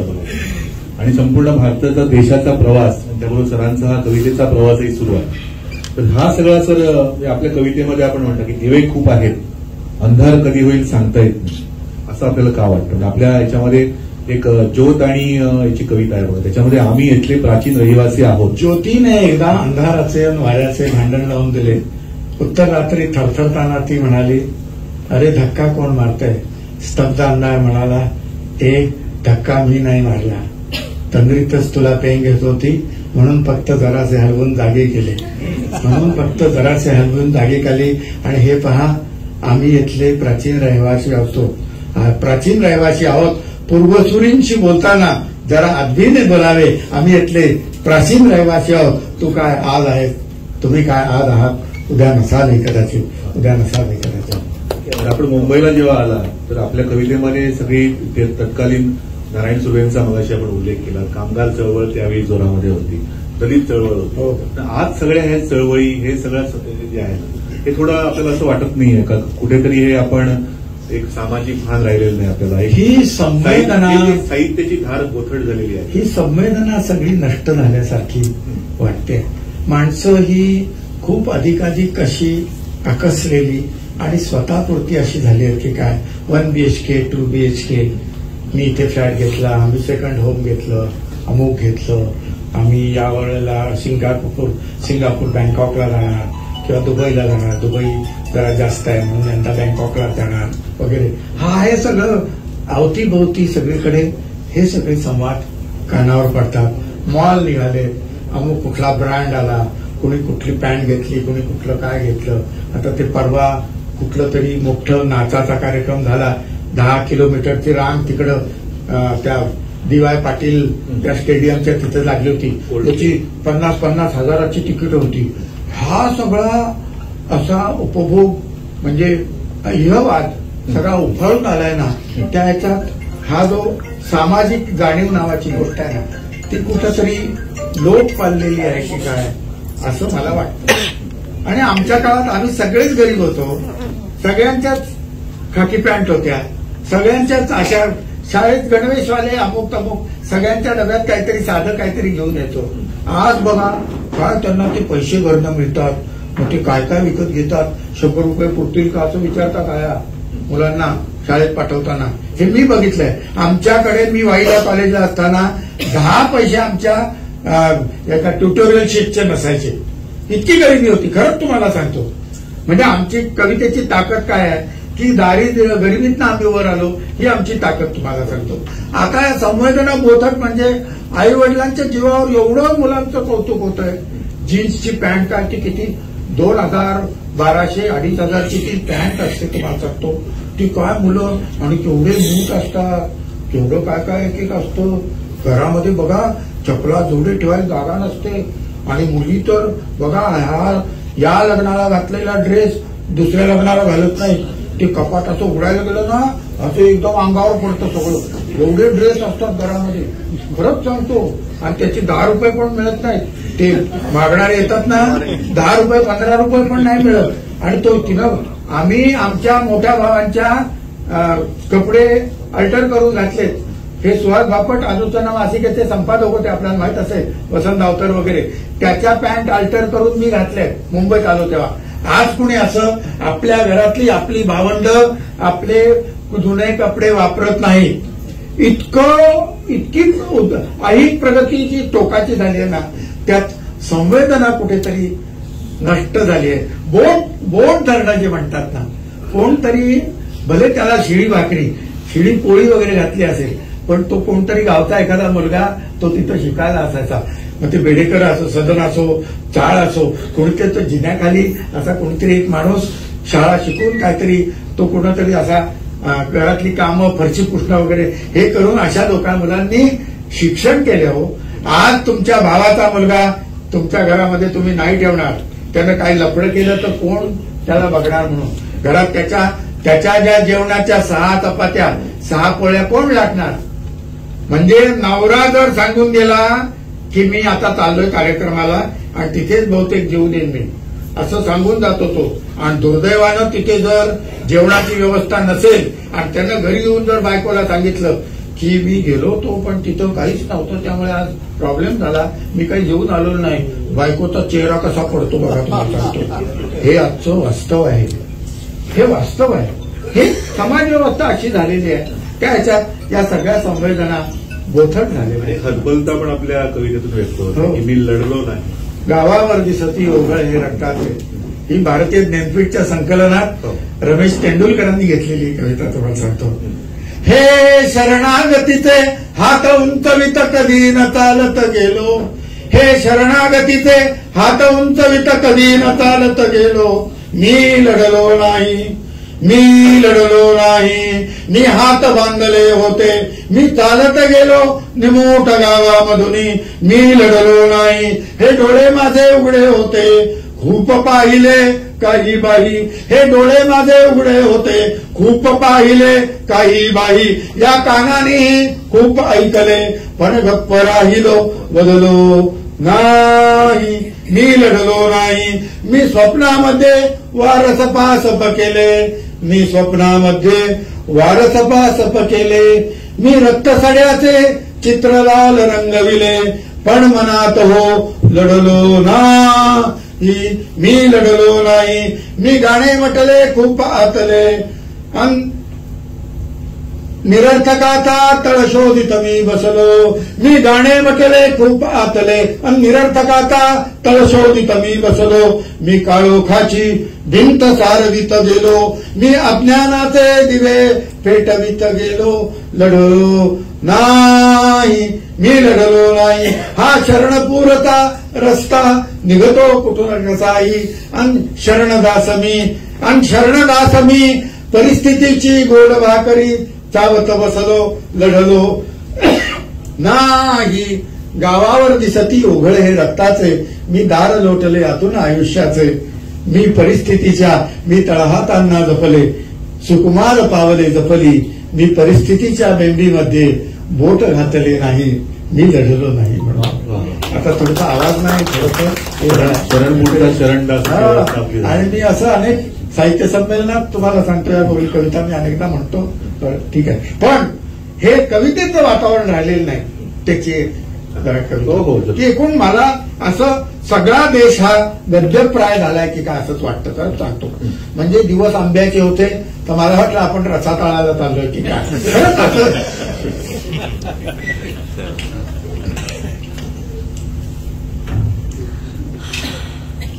तर सध्याच्या गद्यप्राय परिस्थितीत आपल्याच हातून काय चुकलंय की काय, आणि पेपरात देखील फारच छापून येतोय, मग आपल्या दृष्टीत काही दोष आहे की काय. म्हणून मी प्रथम आय स्पेशालिस्टाकडे गेलो, तर तिथं त्याची दृष्ट काढत होती.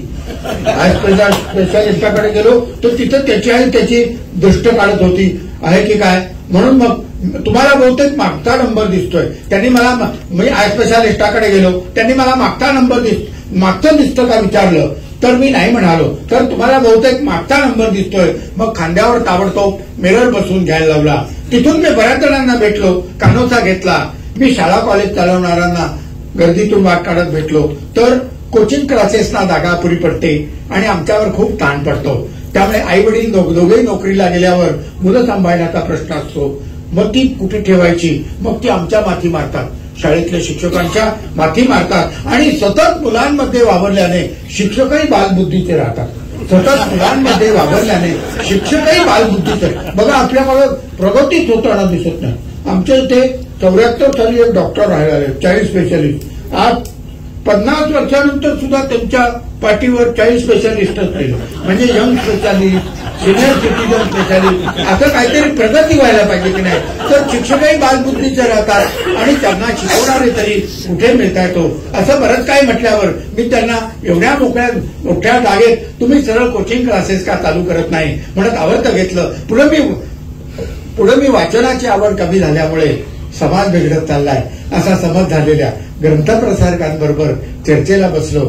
तर टीव्हीमुळे आता शिकलेले लोक पुन्हा निरक्षर होऊ लागले. लोकांना ऐकू येतं, बघता येतं, लिहिता वाचता येत नाही. बघा तुम्ही कुरिअरवाला आला, कोणी सही करायला उठत नाही. तुम्ही पेन मागा, तिघांकडे पेन नसतं तुम्हाला, दोघांकडे मिळालं त्यात रिफिल नव्हती तुम्हाला. आता कसं आपल्याला वाचता येतं म्हणजे काय उगत आपल्याला पूर्वी कसं ज्योतिबांनी सावित्रीबाईंनी शाळा काढल्या म्हणून आपण वाचू शकतो. पूर्वी आपण कुठे पडलो हेच कळायचं नाही. आता तिथं पाठी असते, हा खड्डा आहे, मग आपल्याला कळतं आपण खड्ड्यात पडलोय. साक्षरतेमुळे आपल्याला कळायला लागलं आपण खड्ड्यात पडलो होते, काळजी वाटल्यासारखं झालं. मग थोडंसं हसायला येऊन त्यावर तिथून मी अफाट बचत करणाऱ्या माजी मंत्र्यांचं अभिनंदन करायला गेलो तर त्यांनी आपल्याला सुरुवातीपासूनच 100, 200, 500 इत्यादी रुपयांची नोटबुके जमवण्याचा छंद जडत गेला. काय संग्रहालय असतात बघा. आणि त्यातूनच मग हे मोठं नोटांचं संग्रहालय उभं राहिलंय. अशी सार्वजनिक बचत आपल्या देशात सर्वांनीच केली. तुमचं सरकार आलं, तुम्ही त्यातनं बचत करायची. आमचं आलं, आम्ही बचत करणार. आलटून पालटून देश श्रीमंत होईल की नाही. माझ्याकडे एवढ्या स्कीम आहेत, अजून मला कुठल्या कमिटीवर घेता येत तुम्हाला सांगतो.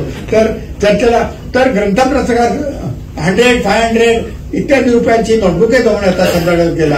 आणि अशी सार्वजनिक बचत आपल्या देशात सर्वांनीच केली तर देश किती श्रीमंत होईल म्हटल्यावर पुढे मी पोलिसांना भेटलो तर त्यांच्या बोलण्यात पुरावा बिरावा गोळा करून खटला उभा केला तर ऐनवेळी साक्षीदार शीर्षासन करतात आणि आम्हालाही पुरेशी सिक्युरिटी नसते.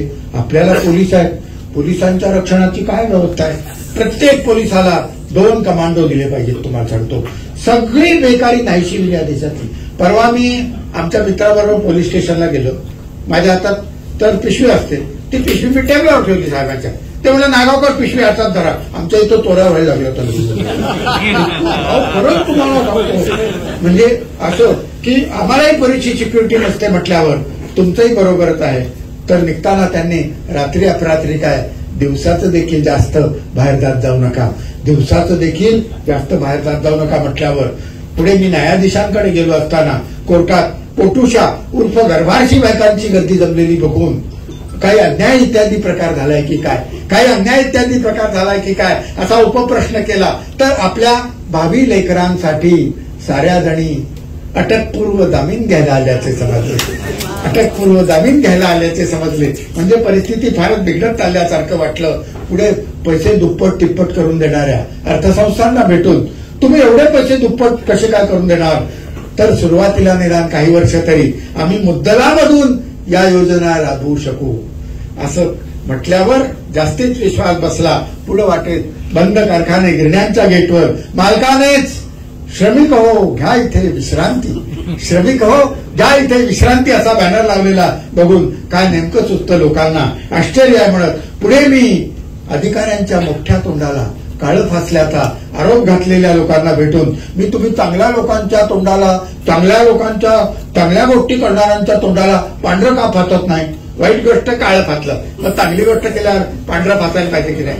माझं कसं जोड्या लावा, विरुद्धार्थाचे शब्द द्या असं अगदी कमी शिक्षण झालंय म्हणून सगळं अजून लक्षात आहे. तुम्हाला सांगतो तुम्ही झोपेत ना उठवा मला मी बेचापाडा म्हणून दाखवू शकतो.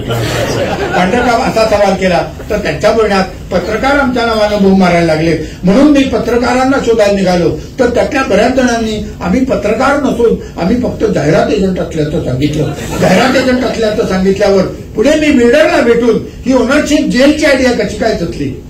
स्वतःच्या मालकीचं गोवा तर खूप मागासलेलं आहे तुम्हाला सांगतो. इथं नाही असलं काय येणार नाही. तुम्हाला मुंबई कुठेच्या कुठे तुम्ही तुलना करू स्वतःच्या मालकीचा जेल तुम्हाला सांगतो काय स्कीम आल्यात. पुढे मी ही ओनरशिप जेलची आयडिया कशी काय सुचली विचारलं आणि दिवसेंदिवस लोकांना घरात एकटं राहणं मुश्किल होत जाणार हे ध्यानात आलं आणि फुल बुकिंग ताबडतोब झाल्याचं ऐकून स्पेशल सुविधा काय देणार तर मिनरल वॉटरचा स्विमिंग पूल आणि बिल्डरनं मी स्वतः तिथं राहणार आहे म्हटल्यावर लोकांचा अधिकच विश्वास बसला. काळाची वेळीच गरज ओळखल्याबद्दल मी त्यांना दंडवत सांगितले. अखेरीस जेव्हा सगळं कोसळताना दिसतं तेव्हा आपण कवीकडे विश्वासानं बघतो. अटल बिहारी काय, व्ही.पी. सिंग काय किंवा सगळेच ही साहित्यिक म्हणजे अब्दुल कलाम सुद्धा काय साहित्यिकच होते ना शेवटी. कवी आज सुद्धा बघा तुम्ही या फोंडा विभागामध्ये एका कवीला बोलवत कवीच काहीतरी आपल्याला रस्ता दाखवू शकतो. कवी किंवा ट्रॅफिक पोलीस बरोबर. म्हणजे अखेरीस मी कवीला गाठून परिस्थितीवर काय कर. परवा एकदा असो की पुढचा जो पंतप्रधान आहे तो मराठी कवी होणार असं आलो तर ते काय मला अभिनंदनाचं मग माझे कार्यक्रम बंद पडले असते ना तुम्हाला. अखेरीस कवीला गाठून परिस्थितीवर काय करता येईल काय, तर त्याने अजून एक क्वार्टर मागवा म्हणून सांगितलं. तर त्याने अजून एक क्वार्टर मागवा म्हणून सांगितल्यावर त्यात काय हिजाची माझ्याकडची. मग पतियाळा पेक घेऊन लगेच नॉर्मल आल्यावर इथं काही अशिक्षित महिला असतील तर त्यांना हे कदाचित कळणार नाही. तर पतियाळा पेक घेऊन लगेच नॉर्मल आल्यावर कविताई जवळ स्फोटक कायद्याखाली येत नाही तर काही घटना अशक्य आहे असं म्हटल्यावर कमाल आहे. इतक्या तरुण वयात तुम्ही क्रांतिकारी विचार टिकून धरलेत याचा आधार वाटला. शेवटाला देशाला आग तर लागली नाही ना वाटल्यावरून मी तडक रिक्षा करून फायर ब्रिगेडच्या ऑफिसात गेलो तर तिथं त्यांनी इथं बिलकुल घाई करत जाऊ नका म्हणून सांगितलं. आणि अजून आधीच्याच लोकांच्या आगी पेंडिंग असल्याचं आढळून आल्यावर मात्र मी शेवटचा दिवस गोड व्हावा या मिठाईच्या दुकानातनं पेढा आणला आणि घराकडे परतलो. एखादा प्रश्न विचारा आणि समारोपाची कविता बघा कसं. आपण अशोक नायगावकर म्हटल्यानंतर हास्य कवी अशी आपल्या बनावरी प्रतिमा असते, परंतु अत्यंत गंभीर चिंतनात्मक अशा कविता. त्यामुळे आपण मुलाखतीचं स्वरूप थोडं गंभीर आलं असेल, परंतु खरे अशोक नायगावकर आपल्याला या निमित्ताने निश्चितपणे कळले असतील असं मला वाटतं. मला वाटतं सर आपण एखादी कविता घेऊ तर आपण समारोप करू. म्हणजे ती शाळा पण चालेल. कुठली घेऊ आधी वेगळी हलका हरकत नाही ना आपण. मग एक कविता जरा घेतो. सावंत सरांनी मगाशी भाषणामध्ये जे मी म्हणालो बायो हो ती झाली.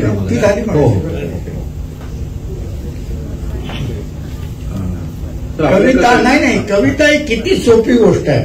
हे लोक उगाच अवघड करून सोडतात. तुम्ही पुस्तकं संपादन करताना अमुक तुमची वाचतो आम्ही की आपल्या बापजन्मी असं लिहिता येणार असं वाटतं की नाही सगळ्यांना. नायगावकर ऐकल्यानंतर प्रत्येकाला कॉन्फिडन्स येतो. उद्या जाताना 100 पानी वही घेऊ आणि आपण कविता लिहायला सुरुवात करू. बघा कविता लिहिणं किती सोपं आहे त्याचं हे उदाहरण आहे. आणि इतकं आता विषमतेवर कार्ल मार्क्सनं लिहिलं हॅव नॉट आहे रे नाही रे. त्यानं सामाजिक विषमतेवर लिहिलं. मी शरीरातल्या विषमतेवर लिहिलं. तुम्हाला सांगतो मी काय लहान माणूस गावठाणमध्ये राहतो चेंबूरला, त्यामुळे मी काय मार्क्स एवढा मोठा विद्वान माणूस नाही. पण कविता लिहिणं किती सोपं आहे याचं एक उदाहरण म्हणून ही लिहिलेली कविता आहे. बघा हा जरा. उजव्याने एक एक घास हळूच तोंडात टाकायचा, डाव्याने मात्र बघत बसायचं. उजव्याने एक एक घास हळूच तोंडात टाकायचा, डाव्याने मात्र बघत बसायचं. पानातलं संपत आलं म्हणताना डावा हजरच पातेल्यात डाव बुडवून वाढायला. हा देखील उजव्याचाच डाव वाढून झालं की डावा आपला रीता कोरड्याने झाकणीवर पहारा देत तरीही डावा अभिमानाने फुलायचा. निदान पाण्याचं भांड भरण्याचा मान तरी आपला, पाण्याचं भांड भरण्याचा मान तरी आपला. पण बिचाऱ्याच्या लक्षात यायचं नाही साधी 4 शीत भाताची आपल्या हाती लागत नाहीत. साधी 4 शीत आपल्या हाती लागत नाहीत. उजव्याचे होते न होते तोच हात धुताना डावा हजर पाण्याच्या ताब्यावरून. म्हणजे चुळाई यांनीच भरायचा फळफळून आणि लागलीच हातावर बडीशेप द्यायला. चमचा भरून डावा तयारीत आणि उजवा पोटावर हात फिरवी ढेकर देणार. वाढदिवसाला पार्टीला गेलं तरी बुके मात्र डाव्याकडे आणि उजवा एटीएस उंचावून हॅलो हाय शेकहँड करणार. हॅलो हाय शेकहँड करणार. जन्मभर रोजाचे धनी म्हणत तडफडायचा. बुके मात्र डाव्याकडे ओझे म्हणत डावा तडफडायचा. आपण सतत डेबिट साईडला आणि उजवा मात्र क्रेडिट घेऊन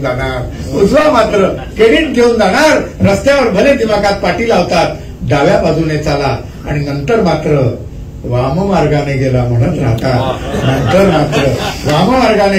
राहतात. किती करा आपण निषिद्धच रक्त उसळून यायचं. काय हा जिथे तिथे अपमान. देवळातला पुजारी तो देखील आता उजवी घाला म्हणतो. रस्त्यावरचा ज्योतिषी डावा झिडकारून उजवा पुढे करा म्हणतो. वाटायचं पेटवून उठावं एकदा. निदान हृदय तर आहे ना आपल्या बाजूला. एक ना एक दिवस अडवून धरूया यांच्या शुद्ध रक्ताला. पण त्याला धास्ती वाटायची. करायला जायचो एक आणि व्हायचं भलतंच न जाणो आपलीच बाजू लुळी पडायची, आपलीच बाजू लुळी पडायची. नको रे बाबा, निमित्त व्हायचं संपाचं आणि अखेर व्हायची टाळेबंदीत. 3.25 लाख गिरणी कामगार भांडी कुंडी विकून गावी निघून गेले डाव्याचा. तर हे असं डाव्याच्या मनात कुणीतरी भरून दिलंय, काहीतरी बिनसलंय हे कळायला उजव्याला काय वेळ लागतोय. तशी तो उगी उगी करत थोपटत म्हणाला, अरे हे असं युगानुयुगे चालत आलंय. तू पाटी हाती धरायचीस, आम्ही अक्षर गिरवायची. तू पुस्तक हाती धरायचंस, वाचता वाचता आम्ही पाने उलटत जायचं. तू शटल चेंडू हाती धरायचा, आम्ही रॅकेटनं बुडावर घाव घालायचा. हा खेळ असाच चालत राहणार, असाच चालत आलाय. नशीब समज उजवा डाव्याला म्हणाला, निदान नमस्कार करताना टाळ्या वाजवताना आम्ही तुला बरोबर घेतो. टाळ्या वाजवताना अनेक कवी साहित्यिक राजकीय भूमिका मांडायला कचरत असतात. नायगावकरांचं वैशिष्ट्य आहे की सरकार कोणाचंही असो परखडपणे आपली भूमिका मांडत असतात. इंदिरा गांधींच्या आणीबाणीवरती त्यांची कविता आहे की तुझ्या जाण्याने जर इतका अंधार पसरणार असेल तर तुझ्या उजेडात काहीतरी गफलत असली पाहिजे. किंवा मागच्या लोकसभा निवडणुकीपूर्वी सर आपण म्हटलं होतं की पाशवी बहुमताचं सरकार येऊ नये देशामध्ये.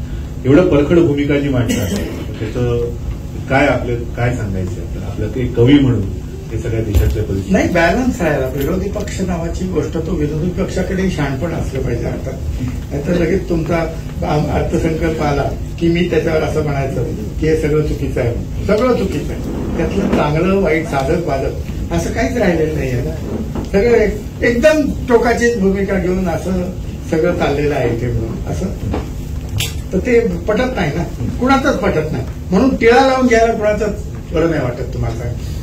ती कविता समारोपाची आपण समारोपाची कविता घेऊ कारण आपल्याला उशीर झालेला आहे.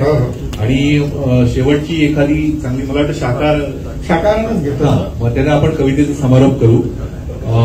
सदाबहार नायगावकर, इथे बॅनरवरती अशोक सदाबहार नायगावकर असं पण लिहिलेलं आहे. चूक झालेली त्याच्यामध्ये, परंतु नायगावकर सर म्हणजे फक्त हास्य कविता नाही, त्याच्यामध्ये गंभीर चिंतन हा त्याचा प्राण आहे त्या कवितेचा. हा संदेश घेऊन आज आपण इथून जाणार आहोत.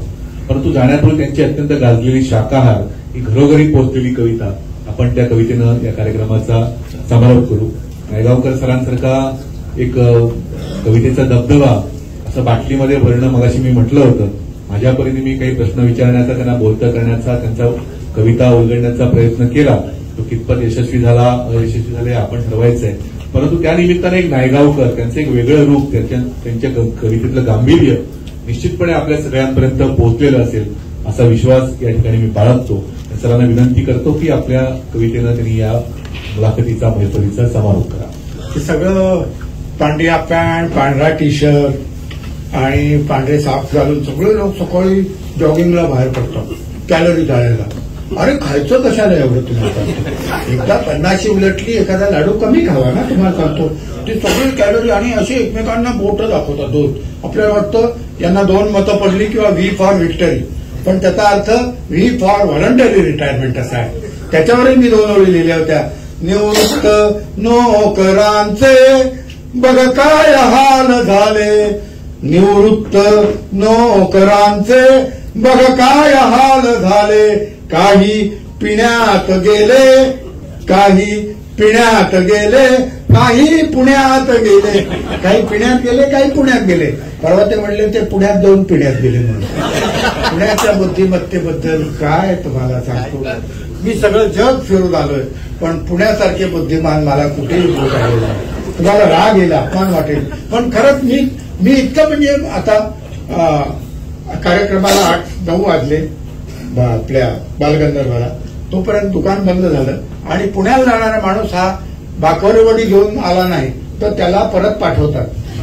इतकं ते बाकरवडीचं हे आहे. तुम्हाला हा जो मुंबई पुणे एक्सप्रेसवे झाला ना सुरुवातीला, तेव्हा तिथं पाटी असायची, बाकरवडी शिल्लक आहे आणि बाकरवडी संपली. बाकरवडी संपली पाटली असेल तर गाड्या उलट्या फिरायच्या, तुम्हाला सांगतो.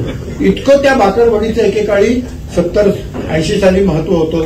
तर मी आमच्या दुकानात गेलो सकाळी उठून, दुकान बंद झालं होतं रात्री. तर शटरवर गेल्याबरोबर हात गेलो, म्हटलं बाकरवाडीचे 2 अर्धा किलोचे पॅक द्या. ते म्हणे देतो ना, आपण आधी लाईनीत उभे राहा. अहो म्हटलं मी एकटाच आहे दुकानात. नाही म्हणे तरी एकटं असलं तरी लाईन मागावी लागते तुम्हाला. एकटं असलं दुकानात तरी लाईनीत उभं राहावं लागतं. इतकं म्हणजे ते एका बिल्डरची जाहिरात होती ना, घराला घरपण देणारी माणसं. तर मी एका वखारीवरनं चाललो, तो मोठा बॅनर घरावर, रास्ता पेठेत, घराला सरपण देणारी माणसं. काय सुचतो तुम्हाला सांगतो खरंच. म्हणजे पुण्यासारखं कुठेही. आणि आग्रह तर इतका मी 92 सालापासून तामिळनाडूत जातोय. तुम्हाला सांगतो इतका आग्रह पुढच्या वेळेला आला की जेवायलाच यायचं. 25 वर्ष आग्रह चाललाय मला पुढच्या वेळेला आला की जेवायलाच यायचं. खरं इतका सगळा आहे. आणि गेलात ना तुम्ही तर तुमचा वेळ नाही घेत ते. इतर ठिकाणी बघा वेळ काढतात. माझा मित्र परवा शिवाजीनगरला उतरलो, अरे अशोक कोणी आलाय तू, चल म्हणे माझ्या घरी. नवीन फ्लॅट घेतला. मला वाटलं आता हा पोहे बनवणार. गेला आपला जवळ 1.5-2 तास. त्यांना रिक्षात घातलं आणि तो म्हणला तुला कुठं जायचंय. म्हटलं मला स्वारगेट. मग चल म्हणे तुला दाखवतो. त्यानं तो कोपऱ्यावर तिथं असं म्हणे, तो 3rd फ्लोअरला कोपऱ्यातला फ्लॅट आहे ना तो माझा म्हणे, जा आता तू. तो उतरला आणि मला रिक्षाने पाठवून दिलं. तुम्हाला वेळ आपला वाचवतात ते तुम्हाला सांगतात. ही महत्वाची गोष्ट नाही. इतकं आता पूर्वी कसं एकेकाळी म्हणजे आता पुण्याला आपण कुठेही जगात गेलो, मडगावला असो की पणजीला, उजव्या बाजूला नाही तर डाव्या बाजून कुठेही जा, लंडनला जा, मुंबईला. पुण्यात कुठून काय येईल सांगता येत नाही. खरंच सांगतो. म्हणून सगळं क्रॉसिंग करताना सगळीकडे बघावं लागतं तुम्हाला सांगतो. आणि मी 15 मिनिटं वेड्यासारखा उभा होतो तिथं. तुम्ही भले मोठे सेट नेट केलेले प्राध्यापक असाल, मोठे डॉक्टर असाल किंवा बँकेचे मॅनेजर असाल, पुण्यात तुम्ही बावळट ठरता. मी आता हातात पिशवी. आणि मी काय आहे की हातात माझ्या, मी नेहमी कुठेही गेलं ना तर सावंत सर मी पिशवी हातात ठेवतो. आता मी आता इकडे आलोय खोंड्याला, तर तुम्हाला जाताना मला काहीतरी द्यायचं असेल तर तुम्हाला पिशवीचा त्रास कशाला. बरोबर आहे. आपण आपला त्रास होता कामा नये. मी दिवाळीमध्ये 2 पिशव्या खिशात ठेवतो. आपला ओझक, आपला पुरा त्रास होता, त्यांना काही द्यायचं आपल्याला, तर ते इतकं सगळं मी काळजी घेतो.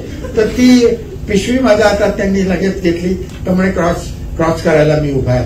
तर म्हणे केवळ म्हणे 1 रुपयात क्रॉस करून देतो. म्हणून काय सुचलंय तुम्हाला. त्यांनी सगळी माझी पिशवी धरली, मला हात धरला. कुठे रिक्षाचं चाक नाही माझ्या पायावरून वगैरे, असं इंटॅक्ट मला पलीकडे नेलं. तोपर्यंत खिशात हात घालून म्हटलं हा घ्या रुपया. तर म्हणे 2 रुपये झाले. म्हटलं एवढ्यात इतकं चालण्यात लगेच 100% महागाई कशी काय झाली. तर म्हणे मी आता उलटा परत जाताना एम्प्टी रिटर्न जाणार. काय सुचलंय तुम्हाला सांगतो. पण त्याच पुण्यामध्ये मी शनिवारवाड्यावर एकदा म्हटलं की पुणेकर बुद्धिमान असले तरी मुंबईची माणुसकी मी कुठेही बघितलेली नाही, पुण्यात बघितलेली नाही. तुम्ही ऐकताय ते लोक असे अंगावर आले. 25 वर्ष येत आहे, शाल, श्रीफळ, गुच्छ सगळं घेऊन, मानधन घेऊन जाताय. तुमचा हात मोडला का पाय मोडला. म्हटलं माझं अजून संपलेलं नाही, तिथंच बसून ऐका. म्हटलं मुंबईची माणुसकी म्हणजे उभ्या अवस्थेमध्ये तुम्हाला जर चक्कर आली, फिट आली, तरी 1 तास तुम्ही व्यवस्थित प्रवास करू शकता. त्यामुळे हे कसं म्हटलं लोकलमध्ये एकदा गेला बोरिवली किंवा कल्याण आणि तुम्हाला चक्कर आली तरी चर्चगेट किंवा छत्रपती टर्मिनस येईपर्यंत सगळे लोक तुम्हाला दाबून धरतात, खाली पडू देत नाही. ते म्हणे तुमची माणुसकी तुमच्याच गावात राहू द्या. काही पिण्यात गेले, काही पुण्यात गेल्यावर नाही शिकलं. मी महिलांच्या गौरवपर अनेक कविता लिहिलेल्या आहेत. आज त्या इथे वाचता नाही आल्या, पण त्या मी नोकरीत असताना गैरसमजापोटी लिहिलेल्या कविता आहेत. तुम्हाला सांगतो सत्य काय आहे ते माणसाला रिटायर झाल्यावर कळतं. महिला म्हणजे असं हळवा तरल, हे साफ खोटं आहे. खोटं चित्र रंगवलेलं आहे. तुम्हाला सांगतो मी आता बघतो की बघा आपल्याकडे काय असतं, एक बॉलपेन असतं. तुम्हाला सांगतो खरंच सांगतो, महिलांकडे उलटणं, रवी, लाटणं, एवढी केवढं फेकून मारायला केवढं हे आहे. आम्ही जर असं बॉलपेन फेकलं तर बँडेड पण नाही लावावं लागणार. खरंच सांगतो. आणि बघा ती मेथीची जोडी निवडायला दिली आपल्याला, अशी फिरवतो, ती सुतळी सोडायचा प्रयत्न करतो.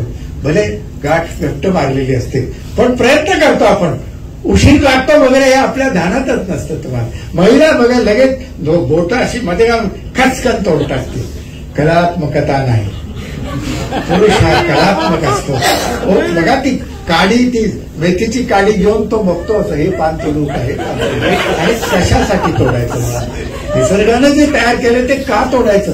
महिला बघा पानं एकीकडे काड्या एकीकडे 10 मिनिटात त्या जुडीची वाट लावून टाकतात. नारळ बघा कसा खोवतात, तुम्ही बघितलं असेल, असं हृदय खोवतायत असं वाटतं. मी ते आपण बघू नाही शकत. मला नारळ खोवायला दिला तुम्हाला सांगतो, मी तो हातात वाटी घेतली पण विळीवर कसं बसायचं माहित नाही, मी उलटा बसलो.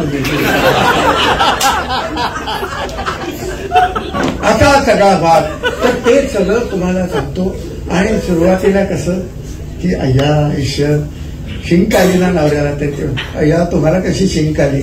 इतकं काय गोड स्वर असतो पहिले 3-6 महिने करत, आणि 25 वर्षानंतर तुला खालनं पाणी लावून जात, चहा घ्या. काय स्वर आहे बघा तुम्हाला, चहा घ्या. तो रामूला देताना म्हणतो रामू चहा घेऊ, वाफ निघून जाते. कारण रामू निघून गेला, दुसरा रामू मिळणं कठीण असतं. नवरा जर डोक्यात राग घालून गेला ना, सगळे नवरे 4:30ला बोंबलत परत येतात.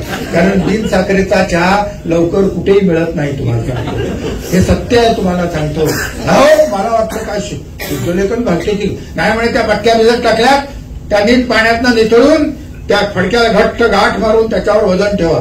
नशीब तुम्ही बसा असं नाही सांगितलं, तर मोड कशी येतात बघत बसा. हसू नका तुम्ही, माझ्यापेक्षा जास्त त्रास तुम्हाला होणार आहे. मला शाप आहे आज तुम्हाला. अशी सगळी कामं करावी लागतात. त्या स्वयंपाकघरामध्ये किती क्रूरता असते हे महिला लिहूच शकत नाहीत. त्यासाठी हळूवार हृदयाचा पुरुषच जन्माला यावा लागतो. काय मागू नका, मी आहे मागं तुमच्या. जरी उद्या निघून जाणार असलो तरी मी आहे. बघा, गळ्याची नख खुपसून अंदाज घेत क्रूरपणे त्वचा चोरली जाते दुधी भोपळ्याची. कसं खरवडून काढतात बघा. असं ते प्लॅस्टिक सर्जरीला कसं काढतात स्किन, तसं काढतात ते. बघा तुम्ही कसं बारीक, कसं खरंच सांगतो बघू नाही शकत. आपण बाजारात जातो दुधी हलव्यासाठी, दुधी भोपळा घ्यायचा असेल, असं हळवा हात फिरवतो, बारीक लव असते त्याच्यावर. महिला बघा त्या देठाच्या तिथे नख खुपसून बघतात. तुम्हाला माहित नाही कारण तुम्ही बाजारात भलतीकडे बघत असता. त्वचा चोरली जाते आहे दुधी भोपळ्याची. सपासप सुरी चालवत कांद्याची कापाकाप चालली आहे. डोळ्यांची आगाग होते. शाळ्या नारळावर कोयत्याने दरोडा घातलाय.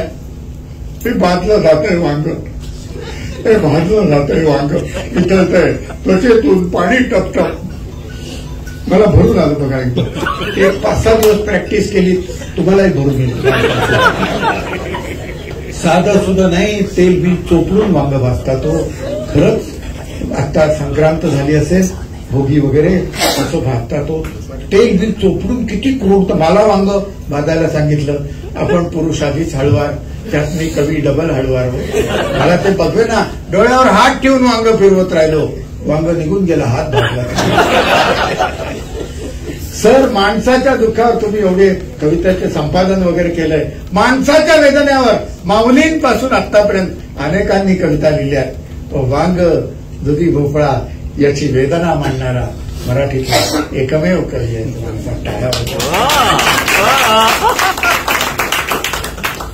हा अखेरचा हे भाजलं जाते वांग, निथळते त्वचेतून पाणी टपटप, तरतरते मोहरी.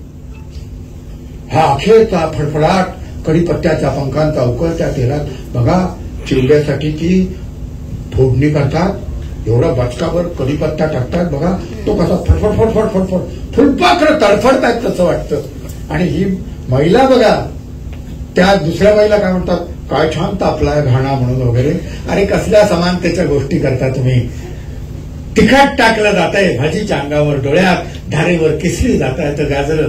पिळवणूक चालली आहे आंब्याची, सर्वहारा बनली आहे कोय, वरवंट्याखाली चिरडते मीठ मिरची. आणि बत्ता घातला जातोय वेलदोड्याच्या डोक्यात. फडक्याने गळा आवळून मुसक्या बांधून दयाला फासावर चढवलंय. चक्का बनवण्यासाठी हे भरडले जात आहेत गहू. लाही लाही होते मक्याची, ज्वारीची. भर बाजारात सुरा खुपसला जातोय कलिंगडाच्या पोटात. पोलीस नुसतेच बघतायत संत्र्या, मोसंब्या, केळ्यांची. वस्त्र उतरवली जातायत. दिवसा ढवळ्या मक्याच्या कणसाला दिलंय विस्तवाच्या तोंडी आणि वर मीठ तिखट लिंबू चोळलं जातंय जखमांवर. हे काय चाललंय, हे काय चाललंय. ही कविता ऐकल्यानंतर इथे उपस्थित अनेक महिलांना असं वाटेल की या गोवा मराठी अकादमीच्या आणि आमच्या स्वामीराज प्रकाशनच्या निमित्तानं नायगावकर तुम्ही आम्हाला आज उजेड दाखवला. हजारो वर्षाच्या अंधकारातून आम्ही वाटचाल करत होतो, क्रूर कृत्य करत होतो. उद्यापासून त्या क्रूर स्वयंपाकघरात आम्ही पाऊल देखील टाकणार नाही असा गैरसमज होण्याची शक्यता आहे. तेव्हा तमाम पुरुषांच्या वतीनं मी असं आश्वासन देतो की स्वयंपाक करणं हा महिलांचा जन्मसिद्ध हक्क आहे आणि आम्ही पुरुष मंडळी इथून पुढेही त्या फंदात पडणार नाही. त्या फंदात